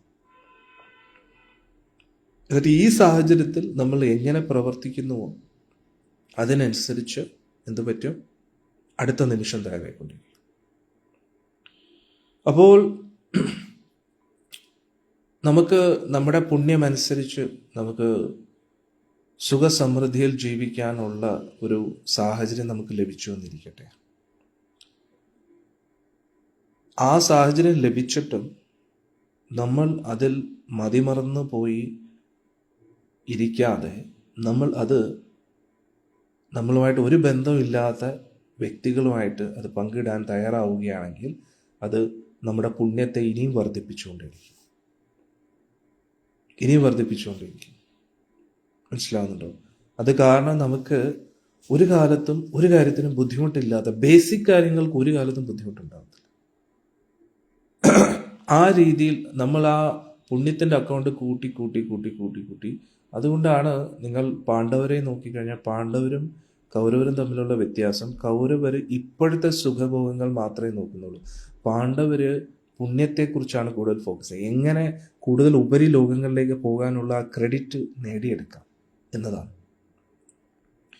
അപ്പോൾ നമ്മൾക്ക് ഇപ്പോൾ ലഭിച്ച സുഖസമൃദ്ധിയെ നമ്മൾ അത് ഉപയോഗിച്ച് നശിപ്പിക്കാതെ നമ്മൾ അതിനെ, അതായത് ഒരാളുടെ കയ്യിൽ അക്കൗണ്ടിൽ കുറേ കാശുണ്ടെന്നിരിക്കട്ടെ, ആ കാശ് നമുക്ക് ഒറ്റയടിക്ക് തീർക്കാം, അല്ലെങ്കിൽ പിന്നെ അതിനെ സൂക്ഷിച്ച് ചെലവാക്കാം, അതിനെ എങ്ങനെ കൂട്ടാമെന്ന് നോക്കാം, അല്ലേ? അതേപോലെ നമുക്ക് ലഭിച്ച ആ സുഖസമൃദ്ധമായിട്ടുള്ള സാഹചര്യത്തെ നമ്മുടേതായിട്ടുള്ള സ്വാർത്ഥതയിൽ മാത്രം ഉപയോഗിക്കാതെ നമ്മളുമായിട്ട് ഒരു ബന്ധമില്ലാത്ത വ്യക്തികളുമായിട്ട് അത് ഷെയർ ചെയ്യുന്ന സമയത്ത് എന്ത് പറ്റും, അത് ഇനിയും കൂടും. അങ്ങനെ നമ്മുടെ പുണ്യം കൂടിക്കൊണ്ടേയിരിക്കും. മനസ്സിലാവുന്നുണ്ടോ? അതിനനുസരിച്ച് എന്തു പറ്റും, കൂടുതൽ സുഖഭോഗങ്ങൾ അനുഭവിക്കാനുള്ള അവസരങ്ങൾ ലഭിക്കും, ദുരിതങ്ങൾ കുറയും. അപ്പോൾ എന്ത് ചെയ്യും, വീണ്ടും കൂടുതൽ സത്പ്രവർത്തികൾ ചെയ്യും, ഇനിയും പുണ്യം കൂടും. മനസ്സിലാവുന്നുണ്ടോ? അങ്ങനെ ഇതങ്ങ് വർദ്ധിച്ചുകൊണ്ടേയിരിക്കും. പിന്നെ കുറെ കഴിയുമ്പോൾ നമുക്ക് ഉള്ളിൽ ഭൗതിക ആഗ്രഹങ്ങളും ഇല്ലെന്നിരിക്കട്ടെ, പിന്നെ എന്ത് പറ്റുമെന്നറിയോ, ഈ ദേവലോകത്തെ അക്കൗണ്ട് സീറോ ആവും. അത് നേരെ ഭഗവാന്റെ അക്കൗണ്ടിലേക്ക് ക്രെഡിറ്റ് ആവും. ഭഗവാന്റെ അക്കൗണ്ടിലേക്ക് ക്രെഡിറ്റ് ആകുമ്പോൾ എന്തുമായിരിക്കും, അതാണ് ഒരിക്കലും തീരാത്ത, ഒരിക്കലും പൊളിയാത്ത ബാങ്ക് അക്കൗണ്ടിൽ നിന്ന് നമ്മൾ പുണ്യത്തിൻ്റെ അക്കൗണ്ടിൽ നിന്ന് എത്രത്തോളം കുറയ്ക്കുന്നുവോ അത് തീർന്നുകൊണ്ടിരിക്കും. പക്ഷെ ഭഗവാന്റെ അക്കൗണ്ടിൽ എങ്ങനെയാണെന്ന് വെച്ചാൽ അതൊരിക്കലും തീരത്തില്ല. പിന്നെ ആ അക്കൗണ്ടിന്റെ ബെനിഫിറ്റ് എന്താണ്? ആ അക്കൗണ്ടിൽ കാശ് കൂടുന്നതിനനുസരിച്ച് നമുക്ക് ഭഗവാനെ നേരിട്ട് കാണാൻ പറ്റും. ഭഗവാൻ ഭയങ്കര കോസ്റ്റ്ലിയാണ്, ഭയങ്കര എക്സ്പെൻസീവാണ്. പക്ഷെ ഡോളേഴ്സ് കൊണ്ടോ ഈ ലോകത്തുള്ള പൗണ്ട്സ് കൊണ്ടോ ഇന്ത്യൻ റുപ്പി കൊണ്ടോ ഒന്നും ഭഗവാനെ പർച്ചേസ് ചെയ്യാൻ കഴിയില്ല. ഭഗവാനെ പർച്ചേസ് ചെയ്യണോ, ആ ഗോലോകത്തിലെ കറൻസി വേണം. ഗോലോകത്തിലെ കറൻസി എന്ന് പറഞ്ഞു കഴിഞ്ഞാൽ സുഹൃതിയാണ്. നമ്മളെപ്പോഴും പറയണ്ട സുഹൃതം ചെയ്യണം. പക്ഷെ ആ സുഹൃതം എന്താണെന്ന് അറിയാം. അന്നേരം ആ സുഹൃത്തത്തിൻ്റെ അക്കൗണ്ട് കൂടിക്കൊണ്ടേയിരിക്കണം. ആ സുഹൃത്തത്തിൻ്റെ അക്കൗണ്ട് കൂടുന്നതിനനുസരിച്ച് നമ്മൾ ഭഗവാനുമായിട്ട് അടുത്തുകൊണ്ടേയിരിക്കും. പക്ഷെ നമ്മുടെ എല്ലാവരുടെയും പ്രശ്നം എന്താന്ന് വെച്ചാൽ സുഹൃതം വരെ നമ്മൾ എത്തിയിട്ടില്ല. ദേവലോകത്തിൻ്റെ അക്കൗണ്ടിൽ നമ്മൾ ഇതുവരെ അക്കൗണ്ട് ഓപ്പൺ ചെയ്തിട്ടില്ല. നമ്മളിപ്പോഴും ഈ ലോകത്തിലെ അക്കൗണ്ടിൽ കിടക്കുകയാണ്. പുണ്യപ്രവർത്തികൾ പോലും നമ്മൾ ചെയ്യുന്നില്ല. അത് കാരണം എന്തു പറ്റുന്നു, നമ്മൾ കാശ് ഇങ്ങനെ തീർന്നുകൊണ്ടേയിരിക്കുന്നു, ദുരിതങ്ങൾ ഇതായിക്കൊണ്ടിരിക്കുന്നു. അപ്പോൾ നമ്മൾ ഭഗവാന് വേണ്ടി സേവനങ്ങളൊക്കെ ചെയ്യുന്നില്ലേ? സേവനങ്ങൾ ചെയ്യുന്നുണ്ട്, പക്ഷേ ഉള്ളിലെ ഭൗതിക ആഗ്രഹങ്ങൾ മാറുന്നുമില്ല. നമ്മൾ കുടുംബമാകുന്ന ആ പൊട്ടക്കിണറ്റിൽ നിന്നും പുറത്ത് ചിന്തിക്കാൻ പഠിച്ചിട്ടില്ല. ക്ഷമിക്കണം, ഞാൻ ഓപ്പൺലി സത്യം പറയുകയാണ്. അത് കാരണം എന്തു പറ്റും? നമ്മൾ ചെയ്യുന്ന ജപം, നമ്മൾ ചെയ്യുന്ന പ്രവൃത്തികളെല്ലാം ഇപ്പോഴത്തെ കാര്യങ്ങൾക്ക് വേണ്ടി, ഇപ്പോഴത്തെ കാര്യങ്ങൾ മുന്നോട്ട് കൊണ്ടുപോകാൻ വേണ്ടി മാത്രം ഉപയോഗിക്കുകയാണ്. പുണ്യം വേണമെങ്കിൽ പോലും നമ്മുടേതായിട്ടുള്ള ബന്ധങ്ങളിൽ നിന്ന് പുറത്ത് ചിന്തിക്കണം. പുണ്യം വേണമെങ്കിൽ അല്ല, നിങ്ങൾ തന്നെ ഒന്ന് ആലോചിച്ച് നോക്കൂ. ദേവലോകത്തൊരു ദേവനാകുമെന്ന് പറഞ്ഞാൽ അത്രയ്ക്ക് ഈസിയാണോ? സ്വന്തം കുടുംബക്കാരെ മാത്രം നോക്കിക്കഴിഞ്ഞാൽ ദേവലോകത്ത് ആരെങ്കിലും ആവാൻ പറ്റുമോ നമുക്ക്? ഒരിക്കലും ഇല്ല. ദേവന്മാരുടെ അവസ്ഥ എന്ന് പറഞ്ഞാൽ എന്തുവാണ്? നമ്മൾ അവരുടെ സുഖഭോഗങ്ങളെക്കുറിച്ച് മാത്രമേ ചിന്തിക്കുന്നുള്ളൂ. പക്ഷെ അവർ എത്രത്തോളം തപസ്യ ഈ ലോകത്തിൽ ചെയ്തിട്ടുണ്ടെന്ന് നമുക്കറിഞ്ഞൂടാ. സാക്ഷാൽ ദേവേന്ദ്രന്റെ ആ സ്ഥാനത്ത് ഇരിക്കണമെങ്കിൽ ഏറ്റവും കുറഞ്ഞത് ഒരു 100 അശ്വമേധ യജ്ഞവും അല്ലെങ്കിൽ പിന്നെ ഒരു 100 ജന്മം ബ്രഹ്മചര്യമായിട്ടിരിക്കണം.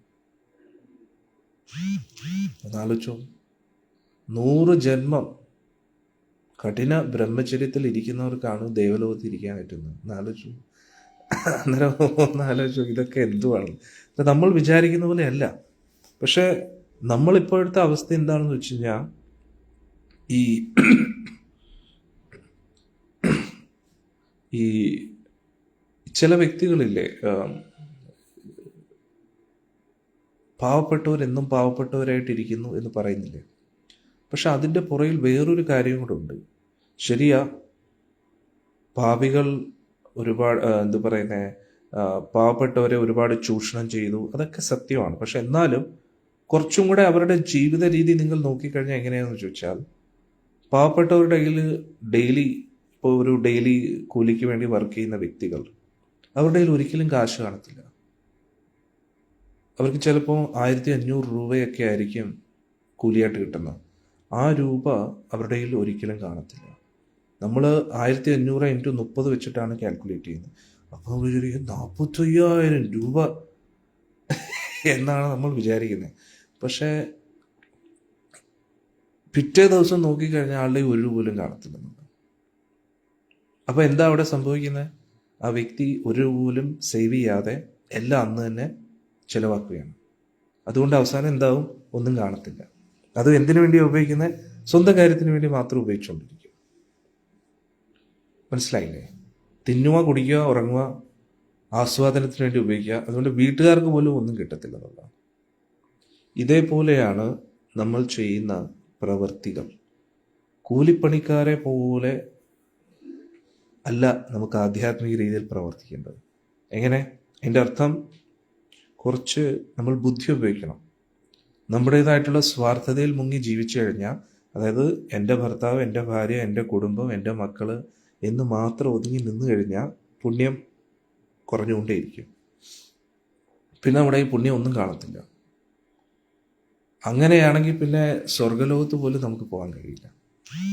അതുകൊണ്ടാണ് ഞാൻ ഭക്തരോട് പറയുന്നത്, ജപിക്കുമ്പോൾ ഒരിക്കലും സ്വന്തം കാര്യം ചോദിക്കരുത്, സ്വന്തം മക്കളുടെ കാര്യം അതൊന്നും ചോദിക്കരുത്. ഏറ്റവും വലിയ മണ്ടത്തരമാണ്. അതായത് നിങ്ങൾ വൈകുണ്ഠത്തിലെ കറൻസി എടുത്തിട്ട് ഇവിടെ ചെലവാക്കിക്കൊണ്ടിരിക്കുകയാണ്. ഉദാഹരണത്തിന് നിങ്ങൾക്ക് 10 രൂപയുടെ ഒരു സാധനം മേടിക്കണമെന്നിരിക്കട്ടെ, അല്ലെങ്കിൽ 100 രൂപയുടെ ഒരു സാധനം മേടിക്കണമെന്നിരിക്കട്ടെ. എന്നിട്ട് നിങ്ങൾ $100 100 രൂപയ്ക്ക് പകരം ഒരാൾക്ക് കൊടുക്കുന്നത്. 100 രൂപയുടെ സ്ഥാനത്ത് നിങ്ങൾ 100 രൂപ കൊടുക്കുന്നതിന് പകരം $100 കൊടുക്കുകയാണ്, അമേരിക്കൻ ഡോളേഴ്സ്. അപ്പോൾ നിങ്ങൾക്ക് മനസ്സിലാവുന്നില്ല, ഓരോ ഡോളറും 78, 80 രൂപ, 90 രൂപ എങ്ങനെയാണെന്ന്. അത് നിങ്ങൾ ചിന്തിക്കുന്നില്ല. മനസ്സിലാവുന്നുണ്ടോ? അതായത് നിങ്ങൾ 100 രൂപ കൊടുക്കുന്നു, പക്ഷെ ഏകദേശം നിങ്ങൾ ഒരു 9,000 രൂപയാണ് അവിടെ കൊടുത്തിരിക്കുന്നത്, നിങ്ങൾക്ക് അറിയുന്നില്ല. 100 രൂപയ്ക്ക് പകരം നിങ്ങൾ 9,000 രൂപയാണ് അവിടെ എടുത്ത് കൊടുത്തിരിക്കുന്നത്. അത് ഏറ്റവും വലിയ മണ്ടത്തരമല്ലേ? അതാണ് നമ്മുടെ ഇപ്പോഴത്തെ അവസ്ഥ. നിങ്ങൾ ഒരു ഹരേ കൃഷ്ണ മഹാമന്ത്രം ജപിക്കുമ്പോൾ തന്നെ നിങ്ങൾക്ക് എത്രത്തോളം സുഹൃതമാണ് അക്കൗണ്ടിൽ വരുന്നതെന്ന് അറിയാം. ഒരു ഹരേ കൃഷ്ണ മന്ത്രം ഭഗവാന്റെ തൃപ്പാദത്തിൽ ഒരു പുഷ്പം വയ്ക്കുമ്പോൾ, അന്നേരം നിങ്ങളുടെ സ്പിരിച്വൽ അക്കൗണ്ടിൽ ഇങ്ങനെ ഗോലോകം കറൻസി ഇങ്ങനെ കൂടിക്കൊണ്ടേയിരിക്കുകയാണ്. പക്ഷെ അത് എന്തിനു വേണ്ടിയാണ് ഉപയോഗിക്കേണ്ടത്? ദേവലോകത്ത് സ്പെൻഡ് ചെയ്യരുത്, ഈ ലോകത്ത് സ്പെൻഡ് ചെയ്യരുത്. അത് നിങ്ങൾക്ക് ഗോലോകത്ത് സ്പെൻഡ് ചെയ്യാൻ വേണ്ടിയുള്ള.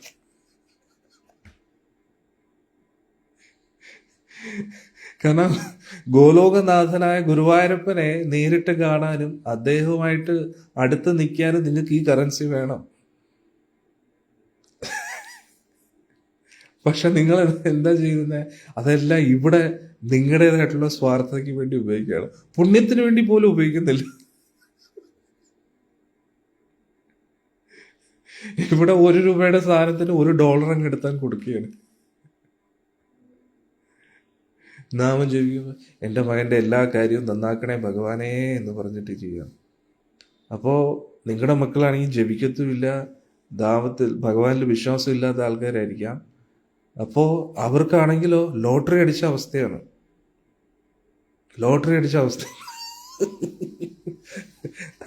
അതിന് അർഹതയില്ലാത്തവരുടെ ഈ കാശ് കെട്ടി എന്ത് ചെയ്യും? അടിച്ച് ഫയർ ചെയ്യത്തില്ലേ? മനസ്സിലാവുന്നുണ്ടോ? പിന്നെ ഏറ്റവും വലിയ മണ്ടത്തരമാണ് ഇത്. കാരണം എന്താണെന്ന് വെച്ചാൽ, കഴിഞ്ഞ ജന്മത്തിൽ നിങ്ങളുടെ കുടുംബം എവിടെ പോയി? കഴിഞ്ഞ ജന്മത്തിൽ ഇതേ മണ്ടത്തരം കാണിച്ചേ, ഈ ജന്മത്തിൽ ഇതേ മണ്ടത്തരം കാണിക്കുകയാണ്. അതുകൊണ്ട് എന്ത് ചെയ്യാനാണ്? ആ ചിന്തകൾ പോകാൻ വലിയ ബുദ്ധിമുട്ടാണ്. അതുകൊണ്ടാണ് ബുദ്ധിയുള്ള വ്യക്തികൾ എല്ലാവരുമായിട്ടും ബന്ധമുണ്ട്, പക്ഷെ ഉള്ളിൽ ഒരു ചെറിയ സ്വാർത്ഥതയും വയ്ക്കും, ഭഗവാനുമായിട്ടുള്ള ഒരു ബന്ധത്തിന് വേണ്ടി. അന്നേരം ഭഗവാന്റെ അടുത്ത് എത്താനുള്ള സുഹൃതം നമുക്കില്ല എങ്കിൽ പിന്നെ നമ്മൾ ഇവിടെ തന്നെ കറങ്ങി നടക്കത്തില്ല. ഇതൊരു കോമൺ സെൻസ് ആയിട്ടുള്ളൊരു കാര്യമല്ലേ? ഇപ്പോൾ അമേരിക്കയിൽ പോകണമെങ്കിൽ നമ്മുടെ അക്കൗണ്ടിൽ ഇത്രയും കാശുണ്ടായിരിക്കണമെന്ന് വിസ റൂൾസ് ആൻഡ് റെഗുലേഷൻസ് ഉണ്ട്. നമ്മുടെ കയ്യിൽ ഒരു പൈസ ഇല്ലെങ്കിൽ പിന്നെ എങ്ങനെ അമേരിക്കയിൽ? അന്നേരം ഒരു സൈഡിൽ കൂടെ നമ്മൾ ജപിക്കുന്നുണ്ട്, പക്ഷെ മറ്റു സൈഡിൽ കൂടെ നമ്മൾ എടുത്ത് കളയുകയും ചെയ്യുന്നുണ്ട് സേവ് ചെയ്യുന്നതിന് പകരം. മനസ്സിലായില്ലേ? അതായത് ഓട്ടയുള്ള ഒരു മൺപാത്രമായിട്ടാണ് നമ്മൾ വെള്ളം കോരാനായിട്ട് പോകുന്നത്. വെള്ളം കോരുന്നുണ്ട്, വീട്ടിലെത്തുമ്പോഴത്തേക്ക് ഒന്നും കാണത്തില്ല. സോ ഇത് നിസ്സാരമായിട്ട് കാണരുത്. അന്നേരം ഞാൻ പറഞ്ഞതിൻ്റെ അർത്ഥം, ഇവിടെ കർദമ പ്രജാപതി പറഞ്ഞതിൻ്റെ അർത്ഥമാണ്. മനസ്സിലാവുന്നുണ്ടോ? നമ്മൾ വിചാരിക്കും ഇതെന്തോ കർദമ പ്രജാപതി പറയുന്നത്. ഞാൻ ഇത്രയും കാലത്തെ തപസ്സും ധ്യാനം കൊണ്ട് ഞാൻ ഒരുപാട് അനുഗ്രഹങ്ങൾ ഭഗവാന്റെ നേടിയെടുത്തിട്ടുണ്ട്. അത് ഞാൻ ഇതുവരെ ആരുമായിട്ടും പങ്കിട്ടിട്ടില്ല, ഞാൻ എനിക്ക് വേണ്ടി പോലും ഉപയോഗിച്ചിട്ടില്ല. അതൊന്നും നിനക്ക് കാണാൻ പോലും പറ്റത്തില്ല. അതെല്ലാം കാണാനുള്ള ദൃഷ്ടി നിനക്ക് ഞാൻ തരികയാണ്. അതായത് ഇവിടെ കർദമ പ്രജാപതി വൈകുണ്ഠ അക്കൗണ്ടിൽ എത്ര രൂപയുണ്ട് എന്ന് പറയും. ഇപ്പോഴത്തെ ഭയങ്കര ട്രെൻഡല്ലേ, എന്തോ ക്രിപ്റ്റോ കറൻസി എന്നൊക്കെ പറഞ്ഞിട്ട്, ഡിജിറ്റൽ കറൻസി. ഡിജിറ്റൽ കറൻസിയിലെ ഒരു കോയിൻ എന്ന് പറഞ്ഞാൽ തന്നെ എത്രയോ ഡോളേഴ്സാണ്. ലക്ഷക്കണക്കിന് രൂപയാണ് ഒരു കോയിൻ എന്ന് പറയുന്നത്. അന്നേരം ഭഗവാന്റെ ഒരു ക്രിപ്റ്റോ കറൻസി ഉണ്ട്, കൃഷ്ണാസ് ക്രിപ്റ്റോ കറൻസി. അതാണ് സ്പിരിച്വൽ ക്രെഡിറ്റ് എന്ന് പറയുന്നത്. അതാണ് നിങ്ങൾ കൂട്ടേണ്ടത്. അതെങ്ങനെ കൂട്ടും? നമ്മുടെ ശരീര ഉപഭോഗത്തിന് വേണ്ടിയോ ശരീരവുമായിട്ട് ബന്ധപ്പെട്ട ഒരു ബന്ധങ്ങൾക്ക് വേണ്ടിയോ അത് സ്പെൻഡ് ചെയ്യാതെ ഭഗവാനുമായിട്ടൊരു ബന്ധത്തിന് വേണ്ടി സ്പെൻഡ് ചെയ്യുക. ഭഗവാന് വേണ്ടി സ്പെൻഡ് ചെയ്യുക. ഭഗവാന്റെ തിരുനാമം ജപിക്കുക. എന്തിനു വേണ്ടി? ഭഗവാനെ അങ്ങയുടെ സന്തോഷത്തിന് വേണ്ടി. ഞാൻ സേവനങ്ങൾ ചെയ്യുന്നു അങ്ങയുടെ സന്തോഷത്തിന് വേണ്ടി. തിരിച്ചെനിക്ക് ഒന്നും വേണ്ട കൃഷ്ണ, നീ ഒന്നും വേണ്ട, ഒന്നും വേണ്ട. അങ്ങേ നേരിട്ട് കാണാനുള്ള താല്പര്യം പോലും ഇല്ല എനിക്ക്. കാരണം എന്തുകൊണ്ടാണ്? എനിക്ക് അതിനുള്ള യോഗ്യതയില്ലെന്ന് എനിക്ക് നന്നായിട്ടറിയാം. അങ്ങ് പരമപരിശുദ്ധനാണ്, ഞാനാണെങ്കിൽ ഏറ്റവും വലിയ വിഡ്ഢിയും ഏറ്റവും വലിയ വൃത്തികെട്ടവനും. അതുകൊണ്ട് ഏതെങ്കിലും ജന്മത്തിൽ ഒരു നിമിഷം പോലും അങ്ങേ കാണാൻ പറ്റുമെന്ന് എനിക്ക് തോന്നുന്നില്ല. പക്ഷെ എന്നാലും കൃഷ്ണ, അങ്ങയുടെ നാമം ജപിക്കാനുള്ള ആ ഒരു അവസരം എന്നിൽ നിന്ന് തട്ടിയെടുക്കരുത്. അതിനുള്ള യോഗ്യത പോലും എനിക്കില്ല. അങ്ങേ കാണുന്ന പോട്ടെ, അങ്ങയുടെ നാമം ജപിക്കാനുള്ള യോഗ്യത പോലും എനിക്കില്ല. പാപികൾ വെച്ച് ഏറ്റവും വലിയ പാപികൾക്ക് പോലും നാമം ജപിക്കാനുള്ള അവസരമുണ്ട്. പക്ഷെ ഞാൻ അത്രത്തോളം അധപ്പതിച്ചവനാണ്. അങ്ങയുടെ നാമം ജപിക്കാനുള്ള യോഗ്യത പോലും എനിക്കില്ല. അങ്ങയുടെ സേവനം ചെയ്യാനുള്ള ഒരു യോഗ്യത എനിക്കില്ല. ഇതാണ് യാഥാർത്ഥ്യം. ആ ഒരു മനോഭാവത്തിൽ ഇരുന്നു കൊണ്ട് നമ്മൾ തിരുനാമം ജപമാല നമ്മുടെ കയ്യിൽ കിട്ടുമ്പോൾ നമ്മൾ പ്രാർത്ഥിക്കും, കൃഷ്ണ, ഈ ജപമാല പിടിക്കാനുള്ള യോഗ്യത പോലും എനിക്കില്ല. അങ്ങയുടെ കാരുണ്യം ഗുരുവായൂരപ്പ, അങ്ങയുടെ ചൈതന്യ മഹാപ്രഭുവിന്റെ കാരുണ്യം, ഗുരു പരമ്പരയുടെ കാരുണ്യം, ഈ ജപമാല എനിക്ക് പിടിക്കാൻ പറ്റുന്നുണ്ടല്ലോ. ആ ഒരു മനോഭാവത്തോടു കൂടി ജപിക്കുക. ഓരോ സേവന അവസരം കിട്ടുമ്പോൾ, ഇപ്പോൾ ആശ്രമത്തിൽ നിന്ന് ഒരു കോൾ വരുന്നു, ഇങ്ങനെ ഒരു ഇതുണ്ട്, ഇത് വരികയാണ്, നിങ്ങളെല്ലാവരും വരണമെന്ന് പറയുമ്പോൾ അത് ഭഗവാൻ വിളിക്കുന്ന പോലെ കാണുക. എവിടുന്നാണ് കോൾ വരുന്നത്? ആശ്രമത്തിൽ നിന്ന്, രാധാ മദൻ ഗോപാൽജിയുടെ ആശ്രമത്തിൽ നിന്ന്. രാധാ മദൻ ഗോപാൽജിയുടെ ആശ്രമത്തിൽ നിന്ന് ഒരു ഗ്രൂപ്പിൽ ഒരു മെസ്സേജ് വരുവാണെങ്കിൽ അത് രാധാ മദൻ ഗോപാൽജി സ്വയം ക്ഷണിക്കുന്നതിന് തുല്യമാണ്. നിർഭാഗ്യവശാൽ നമ്മുടെ ഗ്രൂപ്പിലെ പല ഭക്തർക്കും അതുപോലും മനസ്സിലാവുന്നില്ല. വെറും 3 ദിവസം കൊണ്ട് ഇവിടെ രഥയാത്ര നടത്തിയപ്പോൾ ഇത്രയും ആൾക്കാർ വന്നു. നമ്മുടെ നാട്ടിലെല്ലാവരും ഉണ്ടായിട്ട് ജഗന്നാഥ രഥയാത്രയ്ക്ക് വെറും കുറച്ച് ഭക്തർ മാത്രം. എനിക്ക് ഒരുപാട് വിഷമമുണ്ടായി. തൃശ്ശൂരിൻ്റെ അടുത്ത് താമസിക്കുന്ന എത്രയോ ഭക്തരുണ്ട്. അവർക്കൊക്കെ വരാമായിരുന്നു. പക്ഷെ ഒരു കാര്യമുണ്ട്, ആരൊക്കെ വന്നോ അവർക്ക് ഒരുപാട് അനുഗ്രഹം കിട്ടിയിട്ടുണ്ട്. ആരൊക്കെ വന്നില്ലയോ അവർക്കൊക്കെ ഒരുപാട് നഷ്ടങ്ങളും ഉണ്ടായിട്ടുണ്ട്. ഞാൻ പരാതി പരിഭവം പറയുന്നില്ല. വരാൻ പറ്റിയിട്ടും വരാതിരുന്നിട്ട് ഒരുപാട് നഷ്ടങ്ങൾ നിങ്ങൾക്ക് ഉണ്ടായിട്ടുണ്ട്. ആരെയും കുറ്റപ്പെടുത്തുന്നതല്ല കേട്ടോ, പക്ഷെ ഇതൊക്കെ വളരെ ഇമ്പോർട്ടൻ്റ് ആണ്. കാരണം ഭഗവാൻ ഇതൊക്കെ പരീക്ഷിക്കുകയാണ്. ചിലപ്പോൾ നമ്മൾ പറയും ഇതായതുകൊണ്ടാണ് അതായതുകൊണ്ടാണ്. അതിൻ്റെ അർത്ഥം അതാണല്ലോ ഇമ്പോർട്ടൻ്റ്, ഇതല്ലല്ലോ ഇമ്പോർട്ടൻ്റ്. അത് ആ ഒരു മെസ്സേജ് ആണല്ലോ നമ്മൾ ഭഗവാന് കൊടുക്കുന്നത്.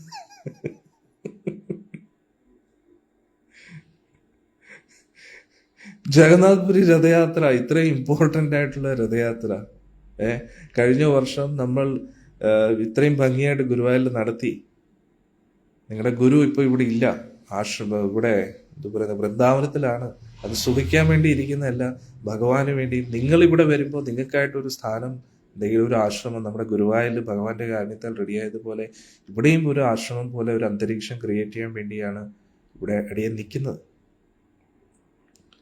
അപ്പം നമ്മുടെ കർത്തവ്യമാണ്, നമ്മുടെ ആശ്രമമാണ് എന്ന് മനസ്സിലാക്കി എന്തൊക്കെ തിരക്കുണ്ടെങ്കിലും അതിനെയൊക്കെ പുല്ലുപോലെ കളഞ്ഞിട്ട്, ഇപ്പോൾ ഒരാളുടെ നമ്മുടെ ഒരു വീട്ടിൽ ഒരു ബന്ധുവിൻ്റെ കല്യാണം വരുമ്പോഴത്തേക്ക് നമ്മൾ കാരണങ്ങൾ പറയുമോ, ഇതായതുകൊണ്ട് അതായതുകൊണ്ട്. അതൊന്നും അത്ര ഇമ്പോർട്ടൻ്റ് ആയിട്ട് നമുക്ക് തോന്നിയില്ല. രഥയാത്രയല്ലേ, ഇറ്റ്സ് നോട്ട് സോ ഇമ്പോർട്ടൻറ്റ്. പക്ഷേ ഇങ്ങനെയുള്ള ഓരോ അവസരങ്ങൾ വരുമ്പോൾ എന്തിനാണ് പ്രാധാന്യത കൊടുക്കുന്നത് എന്നൊരാൾ ഇങ്ങനെ നോട്ട് ചെയ്യുന്നുണ്ട്. അത് നിങ്ങൾ അറിയുന്നില്ല. അദ്ദേഹത്തിന്റെ CCTV ക്യാമറ എപ്പോഴും ഓണായിട്ടിരിക്കുകയാണ്. മനസ്സിലാവുന്നുണ്ടോ? നിങ്ങൾക്ക് എന്നെ പറ്റിക്കാൻ പറ്റും, ബാക്കിയുള്ള ആരെയും പറ്റിക്കാൻ പറ്റും, പക്ഷെ അദ്ദേഹത്തിന്റെ നോട്ടത്തിൽ നിന്ന് ആർക്കും രക്ഷപ്പെടാൻ കഴിയില്ല. അദ്ദേഹം പരാതി പറയൂ, എൻ്റെ രഥയാത്രയായിട്ട് നിങ്ങൾ വന്നില്ല, ഒരു പരാതിയും പറയത്തില്ല. പക്ഷെ മാർക്ക് കുറഞ്ഞുകൊണ്ടേയിരിക്കും.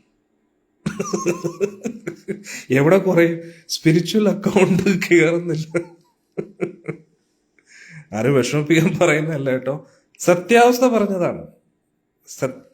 പറഞ്ഞതാണ്. ഇപ്പൊ ഉദാഹരണത്തിന് അടിയന്റെ കാര്യം പറയുകയാണ്. ഞാനിവിടെ ഇരിക്കുകയാണ്. രഥയാത്ര നടത്താതെ ഇരുന്നു കഴിഞ്ഞാൽ എനിക്ക് അത്രയ്ക്ക് സ്വസ്ഥതയും സമാധാനവും ഉണ്ട്.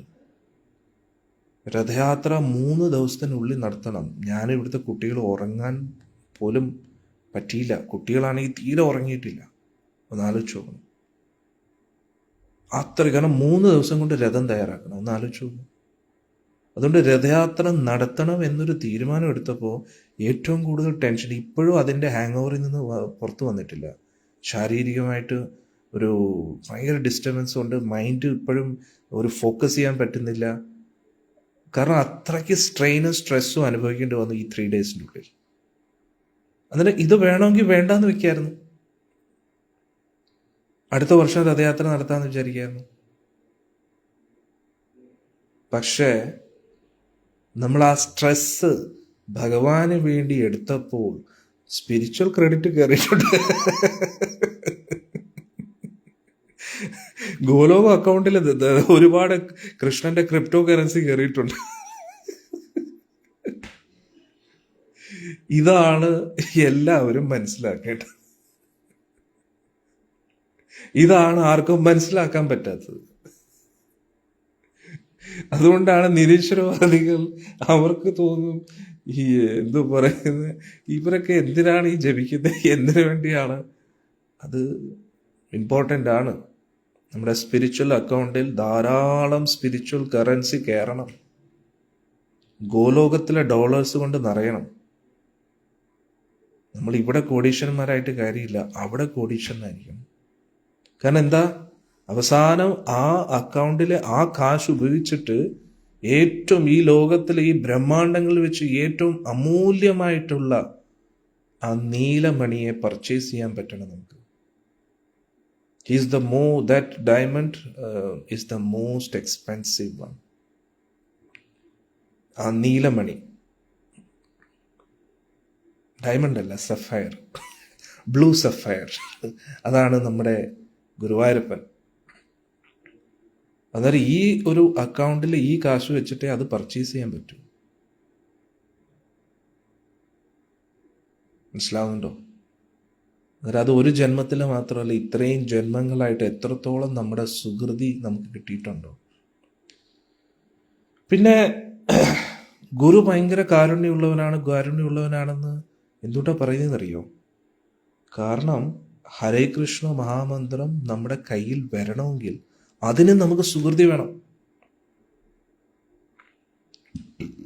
അന്നേരം നമ്മുടെ അക്കൗണ്ടിലാണെങ്കിൽ ഒരു പുല്ലുമില്ല, നയാ പൈസ ഇല്ല. അപ്പം ഗുരു എന്ത് ചെയ്യും? ഗുരുവിൻ്റെ അക്കൗണ്ടിൽ നിന്നാണ് നമ്മുടെ അക്കൗണ്ടിലേക്ക് സ്പിരിച്വൽ ക്രെഡിറ്റ് വരുന്നത്. ദീക്ഷ എടുക്കുമ്പോൾ നമ്മുടെ അക്കൗണ്ടിൽ കുറച്ച് സ്പിരിച്വൽ ക്രെഡിറ്റും കൂടി ഇടുകയാണ്, സുകൃതി തരികയാണ്. എന്തുകൊണ്ട്? ഭഗവാൻ എന്തായാലും ഈ ഗുരു പരമ്പരയിൽ വന്നില്ലേ, അതുകൊണ്ട് കുറച്ച് കാശ് അവരുടെ അക്കൗണ്ടിൽ ഇട് ഭഗവാനെ എന്ന് പറഞ്ഞിട്ട് ഭഗവാനെ കൊണ്ട് ഇടിയിപ്പിക്കുകയാണ് സ്പിരിച്വൽ ക്രെഡിറ്റ്. അതുകൊണ്ടാണ് ജപിക്കാൻ പറ്റുന്നത്, ജപമാല കയ്യിൽ കിട്ടുന്നത്. പക്ഷെ എന്നിട്ടും ജപിക്കാൻ പറ്റാത്ത എന്തുകൊണ്ടാണ്? അഹങ്കാരം, തോന്നിവാസം. കാരണം അർഹതയില്ലാത്തവരുടെ കയ്യിൽ കുരങ്ങന്റെ ഈ പൂമാല കിട്ടിയ അവസ്ഥയാണ്. അത് കാരണം ജീവിതകാലം മുഴുവൻ ജപിക്കണേ എന്ന് പറഞ്ഞാലും ജപിക്കാൻ പറ്റത്തില്ല. സേവനം ചെയ്യുമെന്ന് പറഞ്ഞാലും തലയ്ക്കകത്ത് കയറത്തില്ല. ഭഗവാന് വേണ്ടി ഇത് ചെയ്യൂ അത് ചെയ്യൂ എന്ന് പറഞ്ഞാലും മനസ്സിലാകത്തില്ല. മൊണ്ണകൾ തലയ്ക്കകത്ത് ഒന്നും കയറത്തില്ലെന്നുള്ളത്. അതുകൊണ്ട് നമ്മൾ മനസ്സിലാക്കുക, ഭഗവാന്റെ കാരുണ്യമാണ് നമുക്ക് ലഭിച്ചത്, ഗുരു പരമ്പരയുടെ കാരുണ്യമാണ്. എന്നിട്ട് നമ്മുടെ പ്രവൃത്തിയിലൂടെ നമ്മൾ ഒരു ലക്ഷ്യം വേണം.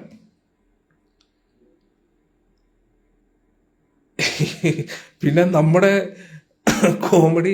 നമ്മുടെ ഒരു കോമാളിത്തരം എന്ന് പറഞ്ഞു കഴിഞ്ഞാൽ, ഗുരു തരുന്ന ആ സ്പിരിച്വൽ ക്രെഡിറ്റ് നമ്മൾ നമ്മുടെ കുടുംബത്തിന് വേണ്ടി സ്പെൻഡ് ചെയ്തുകൊണ്ടിരിക്കും. നേരത്തെ കാര്യം പറഞ്ഞ പോലെ 100 രൂപ കൊടുക്കേണ്ടടുത്ത് $100 എടുത്താൽ കൊടുക്കും.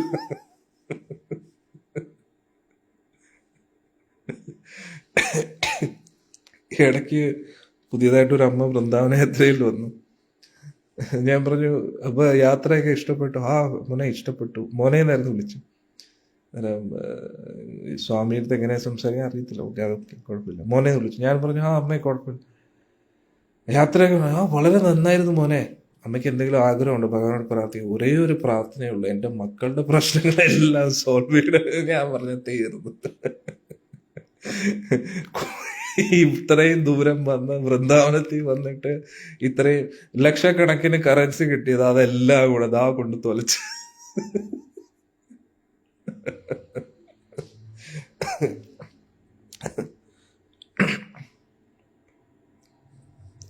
അപ്പോ ഞാൻ പറഞ്ഞത് നിങ്ങൾ മനസ്സിലാക്കുക, ഈ ലോകത്ത് ഓരോ വസ്തുവിനും ഓരോ വാല്യൂ ഉണ്ടല്ലോ, അല്ലേ? അപ്പോൾ ആ വസ്തു നമ്മൾ കൊടുക്കുമ്പോൾ അതിന് പകരമായിട്ട് നമുക്ക് ഇത്രയും കറൻസി കിട്ടും. അതേപോലെ നമ്മൾ നമ്മുടെ ജീവിതം ഫുള്ളായിട്ട് ഭഗവാന്റെ സേവനത്തിന് വേണ്ടി സമർപ്പിക്കുമ്പോൾ കോടാനുകൂടി സ്പിരിച്വൽ ക്രെഡിറ്റ് നമ്മുടെ അക്കൗണ്ടിൽ വരുന്നു. അതായത് ഒരു വ്യക്തി പൂർണ്ണമായിട്ടും ആശ്രമ ജീവിതം തിരഞ്ഞെടുക്കുമ്പോൾ എന്താ, അവർക്ക് വേണമെങ്കിൽ അവരുടെ വീട്ടിൽ കുത്തിയിരിക്കാം, സുഖസൗകര്യത്തിൽ ഇരുന്നു കൊണ്ട് ഭഗവാന്റെ സേവനങ്ങൾ ചെയ്യാം. പക്ഷേ ആ സുഖസൗകര്യങ്ങളൊക്കെ മാറ്റി ഒരു ലളിതമായിട്ടുള്ള ജീവിതം തിരഞ്ഞെടുക്കുമ്പോൾ അത്രത്തോളം അവരുടെ അക്കൗണ്ടിൽ ക്രെഡിറ്റ് കയറും. കാരണം എന്താ, ഇവിടെ കർദമ പ്രജാപതിയുടെയും ദേവഹൂതി ദേവിയുടെയും കാര്യം പറഞ്ഞ പോലെ കർദമ പ്രജാപതിക്ക് അദ്ദേഹത്തിൻ്റെ സ്പിരിച്വൽ അക്കൗണ്ടിൽ നിന്നുള്ള എല്ലാ കാശും എടുത്ത് സമൃദ്ധമായിട്ടുള്ളൊരു ജീവിതം ജീവിക്കാമായിരുന്നു. പക്ഷെ അദ്ദേഹം അങ്ങനെ ചെയ്തില്ല. അദ്ദേഹം ഭഗവാന്റെ സേവനത്തിൽ ഏർപ്പെട്ടുകൊണ്ടേയിരുന്നു. ദേവഹൂതി ദേവിക്ക് വേണമെങ്കിൽ ഡിമാൻഡ് ചെയ്യാറുണ്ട്, ചെയ്തില്ല. അപ്പം എന്തു പറ്റും, നമ്മുടെ അക്കൗണ്ടിൽ ഇതിങ്ങനെ കൂടിക്കൊണ്ടിരിക്കും. എന്നിട്ട് ഇതെല്ലാം എന്താവും, ഭഗവാനെ നേരിട്ട് കാണാനുള്ള ആ ഒരു യോഗ്യതയിലേക്ക് നമ്മളെ എത്തിക്കുന്നു. ഇതെല്ലാവർക്കും മനസ്സിലാവുന്നുണ്ടല്ലോ അല്ലേ? അതുകൊണ്ട് നമ്മൾ ഈ ലോകത്തുള്ള സുഖഭോഗങ്ങൾക്ക് വേണ്ടി മാത്രം ജീവിക്കുന്നത് ഏറ്റവും വലിയ മണ്ടത്തരമാണ്. പമ്പര വിഡ്ഢികളാണെന്നുള്ളത്. പമ്പര വിഡ്ഢികൾ എന്ന് പറഞ്ഞാൽ ഭൂലോക മണ്ടത്തരം, ലോക പരാജയമാണ് അവരെ കൊണ്ട് ഒരു കാര്യം ചെയ്യാൻ കഴിയില്ല. ഇതിൽ നിന്നും കുറച്ച് ഉയർന്ന് ചിന്തിക്കുന്നവരാണ് അവരുടേതായിട്ടുള്ള ശരീരബന്ധങ്ങൾക്ക് അപ്പുറത്ത് ചിന്തിക്കാൻ കഴിയുന്നത്. അവർ അറ്റ്ലീസ്റ്റ് സ്വർഗലോകത്തെങ്കിലും എത്തും എന്നുള്ളത്. ഏറ്റവും കുറഞ്ഞത് സ്വർഗലോകത്തെങ്കിലും എത്തും. അതായത് സ്വന്തം കുടുംബമാകുന്ന ചക്രത്തിൽ നിന്നും പുറത്തു വരുന്നവർ ഏറ്റവും കുറഞ്ഞ പക്ഷം സ്വർഗലോകത്തെങ്കിലും പോകും. പക്ഷെ ഭഗവാന്റെ അടുത്ത് എത്തുമെന്ന് വിചാരിക്കുന്നു. ഭഗവാന്റെ അടുത്ത് എത്തണമെങ്കിൽ അതിൽ നിന്നും മേലെ ഉള്ളിൽ ഭൗതിക ആഗ്രഹങ്ങളൊന്നും വയ്ക്കാതെ നിസ്വാർത്ഥമായിട്ട് ഭഗവാന് വേണ്ടി, ഭഗവാന്റെ സന്തോഷത്തിന് വേണ്ടി എന്തൊക്കെ തടസ്സങ്ങൾ വന്നാലും എന്തൊക്കെ ബുദ്ധിമുട്ടുകൾ വന്നാലും സേവനത്തിന് തത്പരരായിട്ട് നിൽക്കണം. ആരും വിളിച്ചിട്ടല്ല സേവനത്തിന് വേണ്ടി പോകേണ്ടത്. ഇനി വിളിച്ചിട്ട് പോവാതിരുന്ന ഹരേ കൃഷ്ണ, അത് ഏറ്റവും വലിയ അബദ്ധം. കാരണം ഒരു വിളി വന്നു കഴിഞ്ഞാൽ അതിൻ്റെ അർത്ഥം എന്താണ്? ഭഗവാൻ ആഗ്രഹിക്കുന്നു നമ്മൾ അവിടെ എത്തണമെന്ന്. നമ്മൾ അവിടെ എത്തണം എന്ന് ഭഗവാൻ ആഗ്രഹിക്കുന്നുണ്ടെങ്കിൽ എന്ത് വില കൊടുത്തും നമ്മൾ അവിടെ എത്തിയിരിക്കണം. അത് നമുക്ക് ഭഗവാനോട് എത്രത്തോളം ഇഷ്ടമുണ്ട് എന്ന് ഭഗവാനെ ബോധ്യപ്പെടുത്തും. നിങ്ങൾ ആശ്രമത്തിൽ സേവനത്തിനായിട്ട് വരുമ്പോൾ അവിടെയുള്ള ഭക്തർക്ക് അറിയത്തില്ല എന്തൊക്കെ ത്യാഗങ്ങൾ ചെയ്തിട്ടാണ് നിങ്ങൾ വരുന്നതെന്ന്. പക്ഷെ ഭഗവാൻ അറിയാം. പക്ഷെ നമ്മൾ പറയുകയാണ് അത് ഇതായതുകൊണ്ടാണ്, ഇതായതുകൊണ്ടാണ്. അതിൻ്റെ അർത്ഥം അതാണ് ഇതിനെക്കാട്ടും ഇമ്പോർട്ടൻ്റ് ആയിട്ട് നിങ്ങൾക്ക് തോന്നുന്നത്. അപ്പം ഭഗവാൻ പറയും, മദൻ ഗോപാൽജി പറയും, ഓ അതാണ് ഇതിനെക്കാട്ടും ഇമ്പോർട്ടൻ്റ് അല്ലേ?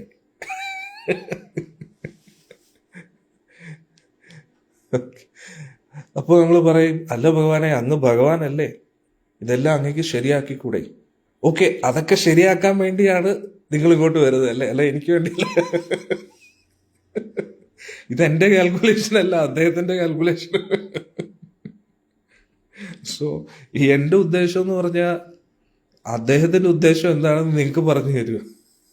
എന്നിട്ട് നിങ്ങളുടെ ഉദ്ദേശം ശരിയല്ല എന്ന് നിങ്ങളെ മനസ്സിലാക്കിപ്പിക്കുക. അദ്ദേഹത്തിന്റെ ഉദ്ദേശം മനസ്സിലാക്കി നിങ്ങളുടെ ഉദ്ദേശം അദ്ദേഹത്തിന്റെ ഉദ്ദേശവുമായിട്ട് ടാലി ആവണം. എങ്കിലേ നിങ്ങൾക്ക് അദ്ദേഹത്തെ കാണാൻ പറ്റൂ.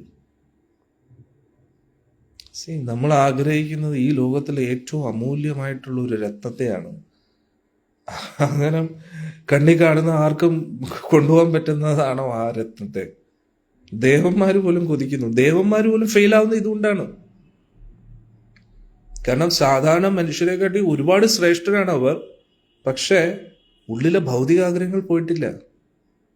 അതുകൊണ്ടാണ് അവർ ദേവലോകത്ത് സ്റ്റക്കായി പോകുന്നത്. അന്നേരം ദേവന്മാർക്ക് പോലും ദുർലഭമായിട്ടുള്ള, ഏറ്റവും സുലഭമായിട്ടുള്ള, ഏറ്റവും അമൂല്യമായിട്ടുള്ള ഒരു നീലരത്നത്തെയാണ് നമ്മൾ കൊതിക്കുന്നത്. പക്ഷെ കൊതിച്ചിട്ട് മാത്രം കാര്യമില്ല. We have to pay the price. നമുക്ക് ആ വില കൊടുത്തേ പറ്റൂ. ആ വില എന്ന് പറഞ്ഞു കഴിഞ്ഞാൽ സ്റ്റാർട്ട്സ് വിത്ത് ഹരിനാമം, തിരുനാമ ജപത്തിലൂടെ.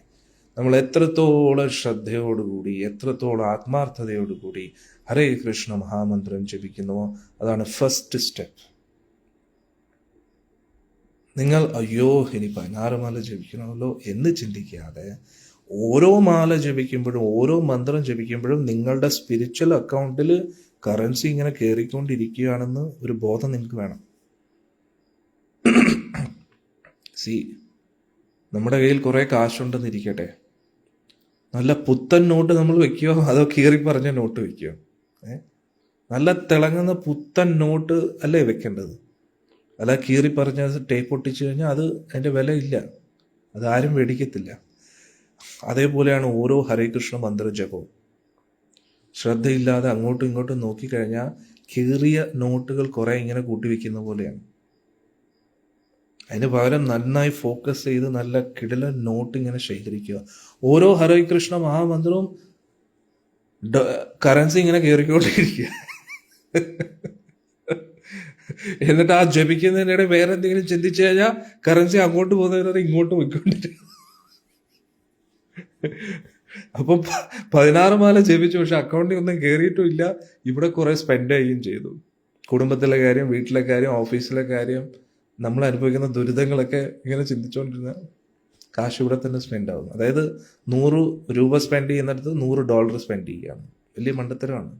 കറൻസി ഡിഫറൻസ് നിങ്ങൾക്ക് അറിഞ്ഞുകൂടാ, വാല്യൂ അറിഞ്ഞുകൂടാ. ഇതിന് പകരം നമ്മുടെ ജീവിതത്തെ, ഈ ഒരു ജീവിതത്തെ ഒരു തപസ്യയാക്കിക്കൊണ്ട് ഭഗവാന്റെ ലോകത്തേക്ക് പ്രവേശിക്കാനും ഭഗവാനെ കാണാനും ഭഗവാനുമായിട്ടൊരു ബന്ധമുണ്ടാക്കിയെടുക്കാനും.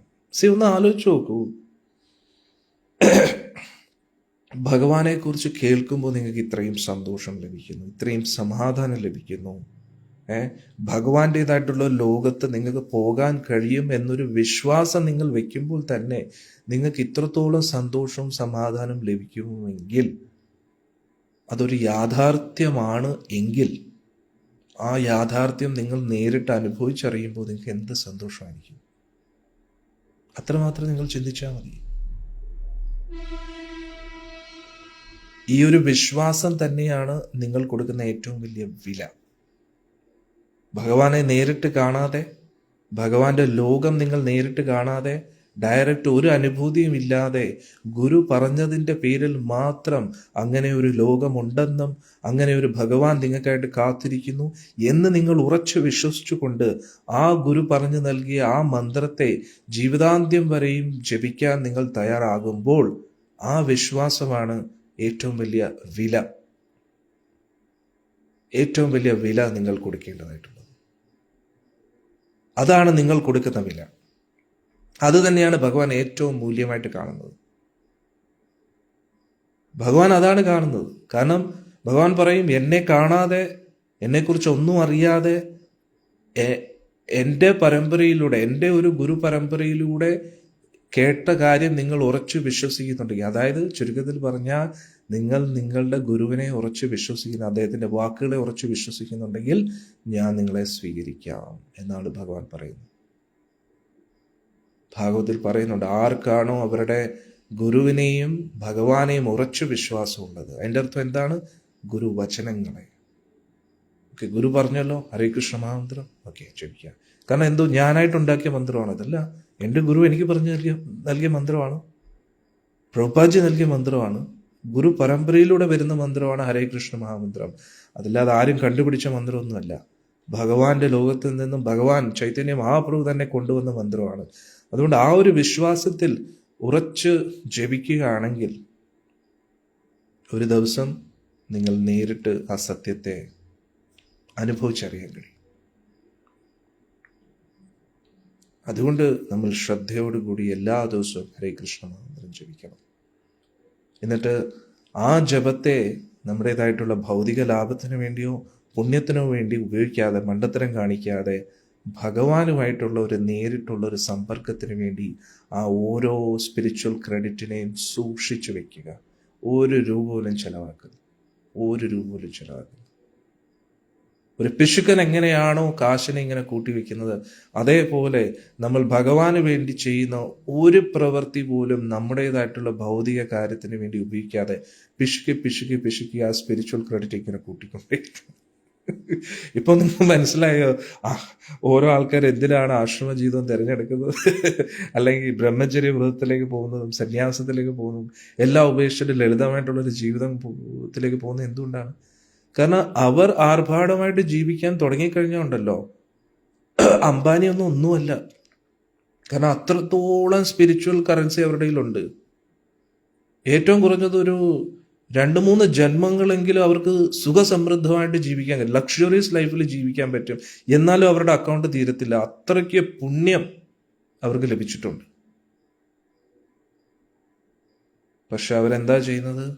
അതിങ്ങനെ സ്പെൻഡ് ചെയ്യാതെ ലളിതമായിട്ടുള്ള ജീവിതം, ഉയർന്ന ചിന്താഗതി, അതിൽ ഉറച്ചു നിൽക്കും.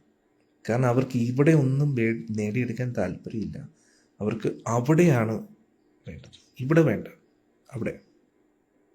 ആ ലോകത്ത് ഒരു സ്ഥാനം, ഭഗവാന്റെ ലോകത്ത്, ഗുരുവായൂരപ്പൻ്റെ ലോകത്ത്, ഗോലോകത്ത്, അവിടെ ഒരു പ്ലോട്ടാണ് വേണ്ടത്. ഇവിടെ പ്ലോട്ടൊന്നും വേണ്ട. ഇവിടെ പ്ലോട്ട് ഉണ്ടെങ്കിൽ എന്ത്, ഇല്ലെങ്കിൽ എന്ത്. അവിടെ ഒരു ചെറിയ ഒരു കുടില് കിട്ടിയാൽ മതി. അവിടുത്തെ ഒരു ചെറിയ കുടില് ബ്രഹ്മദേവന്റെ ബ്രഹ്മലോകത്തെക്കാട്ടിയും പ്രഷ്യസാണ്. ഭഗവാന്റെ ലോകം, വൈകുണ്ഠത്തിലെ ഭഗവാൻ ഇരിക്കുന്ന ആ മന്ദിരത്തെക്കാട്ടിയും പ്രഷ്യസാണ് ഗോലോക വൃന്ദാവനത്തിലെ ഒരു ചെറിയ കുടിൽ. സാക്ഷാൽ ഭഗവാൻ വിഷ്ണു പോലും കൊതിക്കുന്നു ഗോലോകത്തിൽ നിത്യവാസത്തിന് വേണ്ടി. ബ്രഹ്മദേവൻ കൊതിക്കുന്നു, മഹാദേവൻ കൊതിക്കുന്നു. അതല്ലേ നമ്മളും ആഗ്രഹിക്കേണ്ടത്.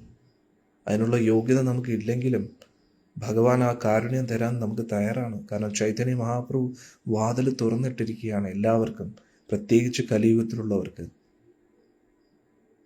അന്നേരം എന്തായാലും നമ്മൾ കഷ്ടപ്പെടുന്നു അല്ലേ? നമ്മുടെ കുടുംബത്തിന് വേണ്ടിയാണെങ്കിലും നമ്മൾ കഷ്ടപ്പെടണം അല്ലേ? കുടുംബത്തിന് വേണ്ടി മൊത്തം കഷ്ടപ്പെട്ടിട്ട് നമ്മുടേതായിട്ടുള്ള ഈ ശരീരത്തെ നിലനിർത്താൻ വേണ്ടി മാത്രം ജീവിച്ചിട്ട് അവസാനം ഒരു ദിവസം എല്ലാം ഇത് പൊളിയാൻ പോവുകയാണ്. ഏറ്റവും വലിയ മണ്ടത്തരമല്ലേ ഇത്? അതിന് പകരം ഈ ശരീരം കൊണ്ട് നമ്മുടെ കുടുംബത്തിലെ കാര്യം നോക്കുന്നതിനോടൊപ്പം ബുദ്ധിപരമായിട്ട് ഭഗവാന്റെ അക്കൗണ്ടിലേക്ക് സ്പിരിച്വൽ ക്രെഡിറ്റ് കൂട്ടാൻ നമ്മൾ നോക്കണ്ടേ? നമ്മുടേതായിട്ടുള്ള ആധ്യാത്മിക സുഹൃതിയെ വർദ്ധിപ്പിക്കണ്ടേ? അത് കാശുകൊണ്ട് പർച്ചേസ് ചെയ്താൽ നമുക്ക് കിട്ടുമോ? ഇല്ല. കാരണം അതിവിടുത്തെ ബാങ്ക് മാനേജർ എന്ന് പറഞ്ഞാൽ ഗുരുവായൂരപ്പൻ തന്നെയാണ്. ആളിനെ പറ്റിക്കാൻ നമുക്ക് കഴിയില്ല.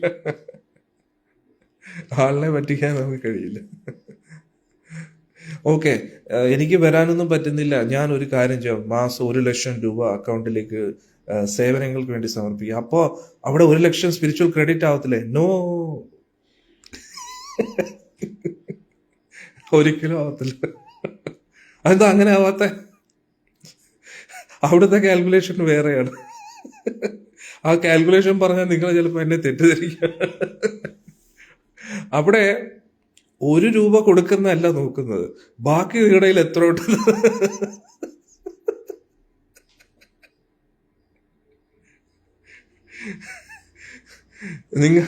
നിങ്ങൾ കാശ് കൊടുത്ത് ഗുരുവായൂരപ്പനെ പർച്ചേസ് ചെയ്യാൻ കഴിയത്തില്ല. നിങ്ങൾക്ക് നിങ്ങളുടെ ജീവിതം മൊത്തം ഭഗവാന് വേണ്ടി സമർപ്പിക്കാൻ അവസരം ഉണ്ടായിട്ടും, അതിനനുസരിച്ചുള്ള സാഹചര്യം ഉണ്ടായിട്ടും, സാഹചര്യം ഇല്ലെങ്കിലും അതിനു വേണ്ടിയുള്ള ആഗ്രഹം നിങ്ങളുടെ ഉള്ളിലില്ല എങ്കിൽ അതിൽ കാര്യമില്ല എന്നാണ്.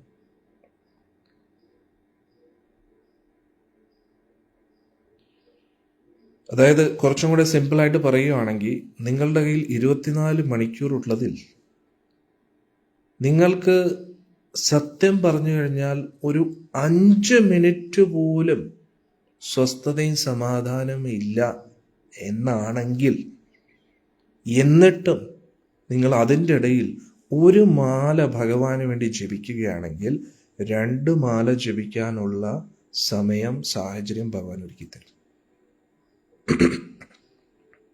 അപ്പോഴും നിങ്ങൾ 2 മാല ജപിക്കാതെ ഒരു മാലയിൽ തന്നെ മടി പിടിച്ചിരിക്കുകയാണെങ്കിൽ ആ ഒരു മാല ജപിക്കാനുള്ള സമയം പോലും നഷ്ടപ്പെടും. സ്പിരിച്വൽ ക്രെഡിറ്റ് തുടങ്ങുന്നത് ജപത്തിൽ നിന്നും. ഒരു മാല നിങ്ങൾ ജപിക്കുമ്പോൾ 2 മാല ജപിക്കാനുള്ള സമയം ഭഗവാൻ തരും. 2 മാല ജപിക്കുമ്പോൾ എന്ത് പറ്റും? 4 മാല ജപിക്കാനുള്ള സാഹചര്യം ഭഗവാൻ തരും. 4 മാല ജപിക്കുമ്പോൾ 8 മാല ജപിക്കാനുള്ള സാഹചര്യം തരും. 8 മാല ജപിക്കുമ്പോൾ 16 മാല ജപിക്കാനുള്ള സാഹചര്യം തരും. ക്രമേണ പൂർണ്ണമായിട്ടും 4 യമനിയമങ്ങൾ പാലിക്കാനുള്ള സാഹചര്യം ഭഗവാൻ തരും. പിന്നെ എന്തു പറ്റും? ഭഗവാന് വേണ്ടി സേവനങ്ങൾ ചെയ്യാനുള്ള അവസരം തരും.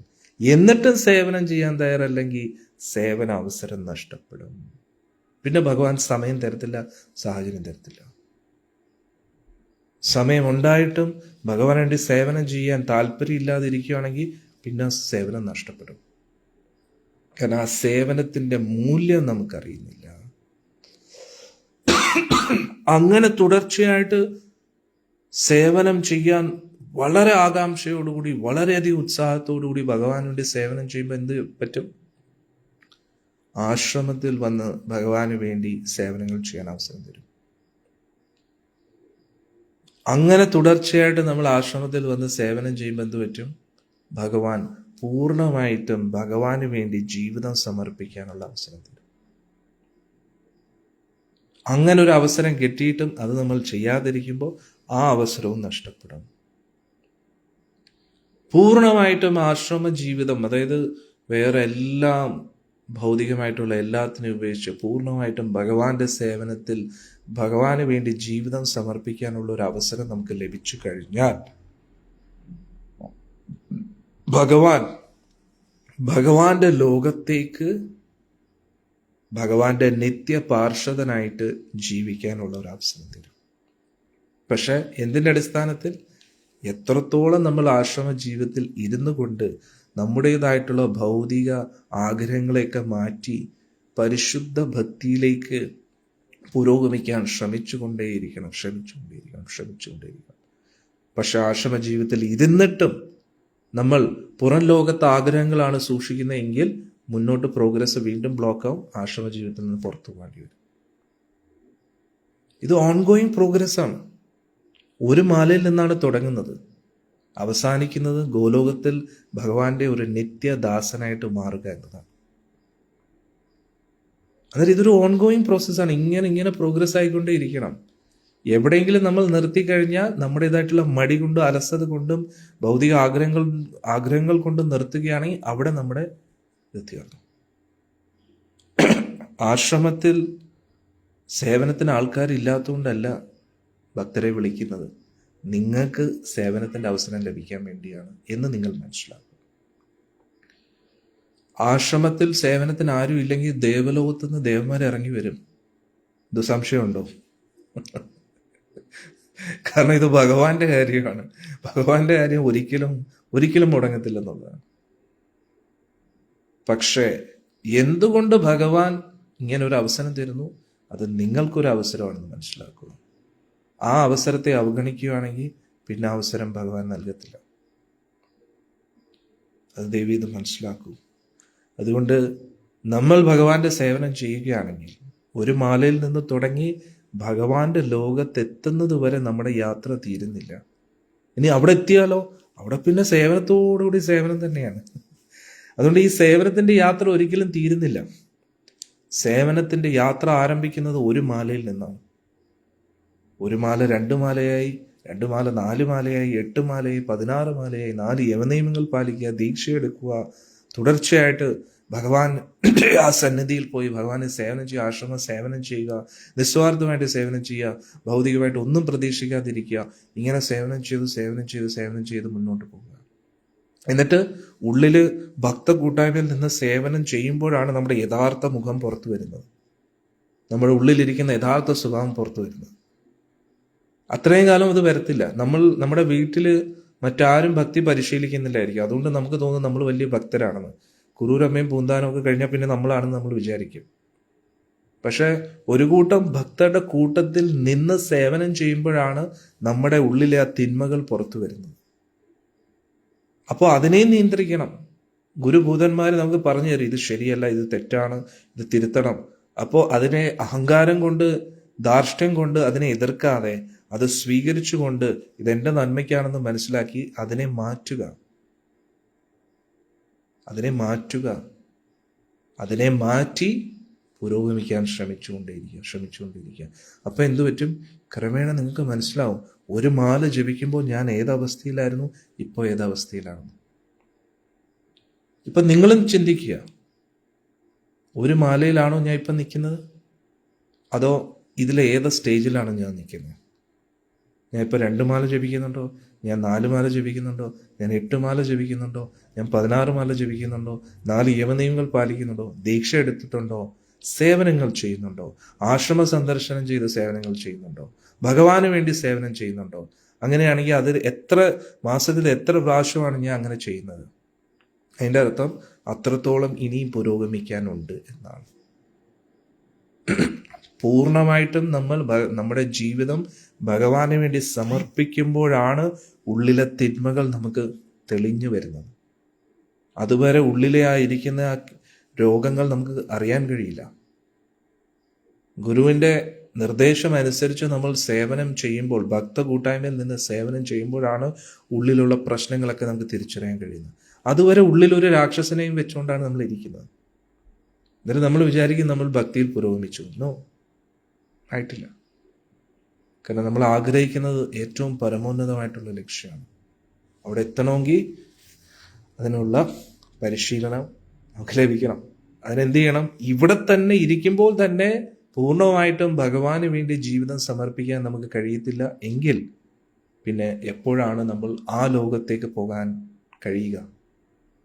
ഇപ്പോഴത്തെ ഈ സാഹചര്യത്തിൽ നമുക്ക് ഭഗവാന്റെ സേവനങ്ങൾ ഒന്നും ചെയ്യാൻ പറ്റുന്നില്ല എങ്കിൽ മരണശേഷം നമ്മൾ എങ്ങനെയാണ് ആ ലോകത്ത് പോകാൻ കഴിയുക?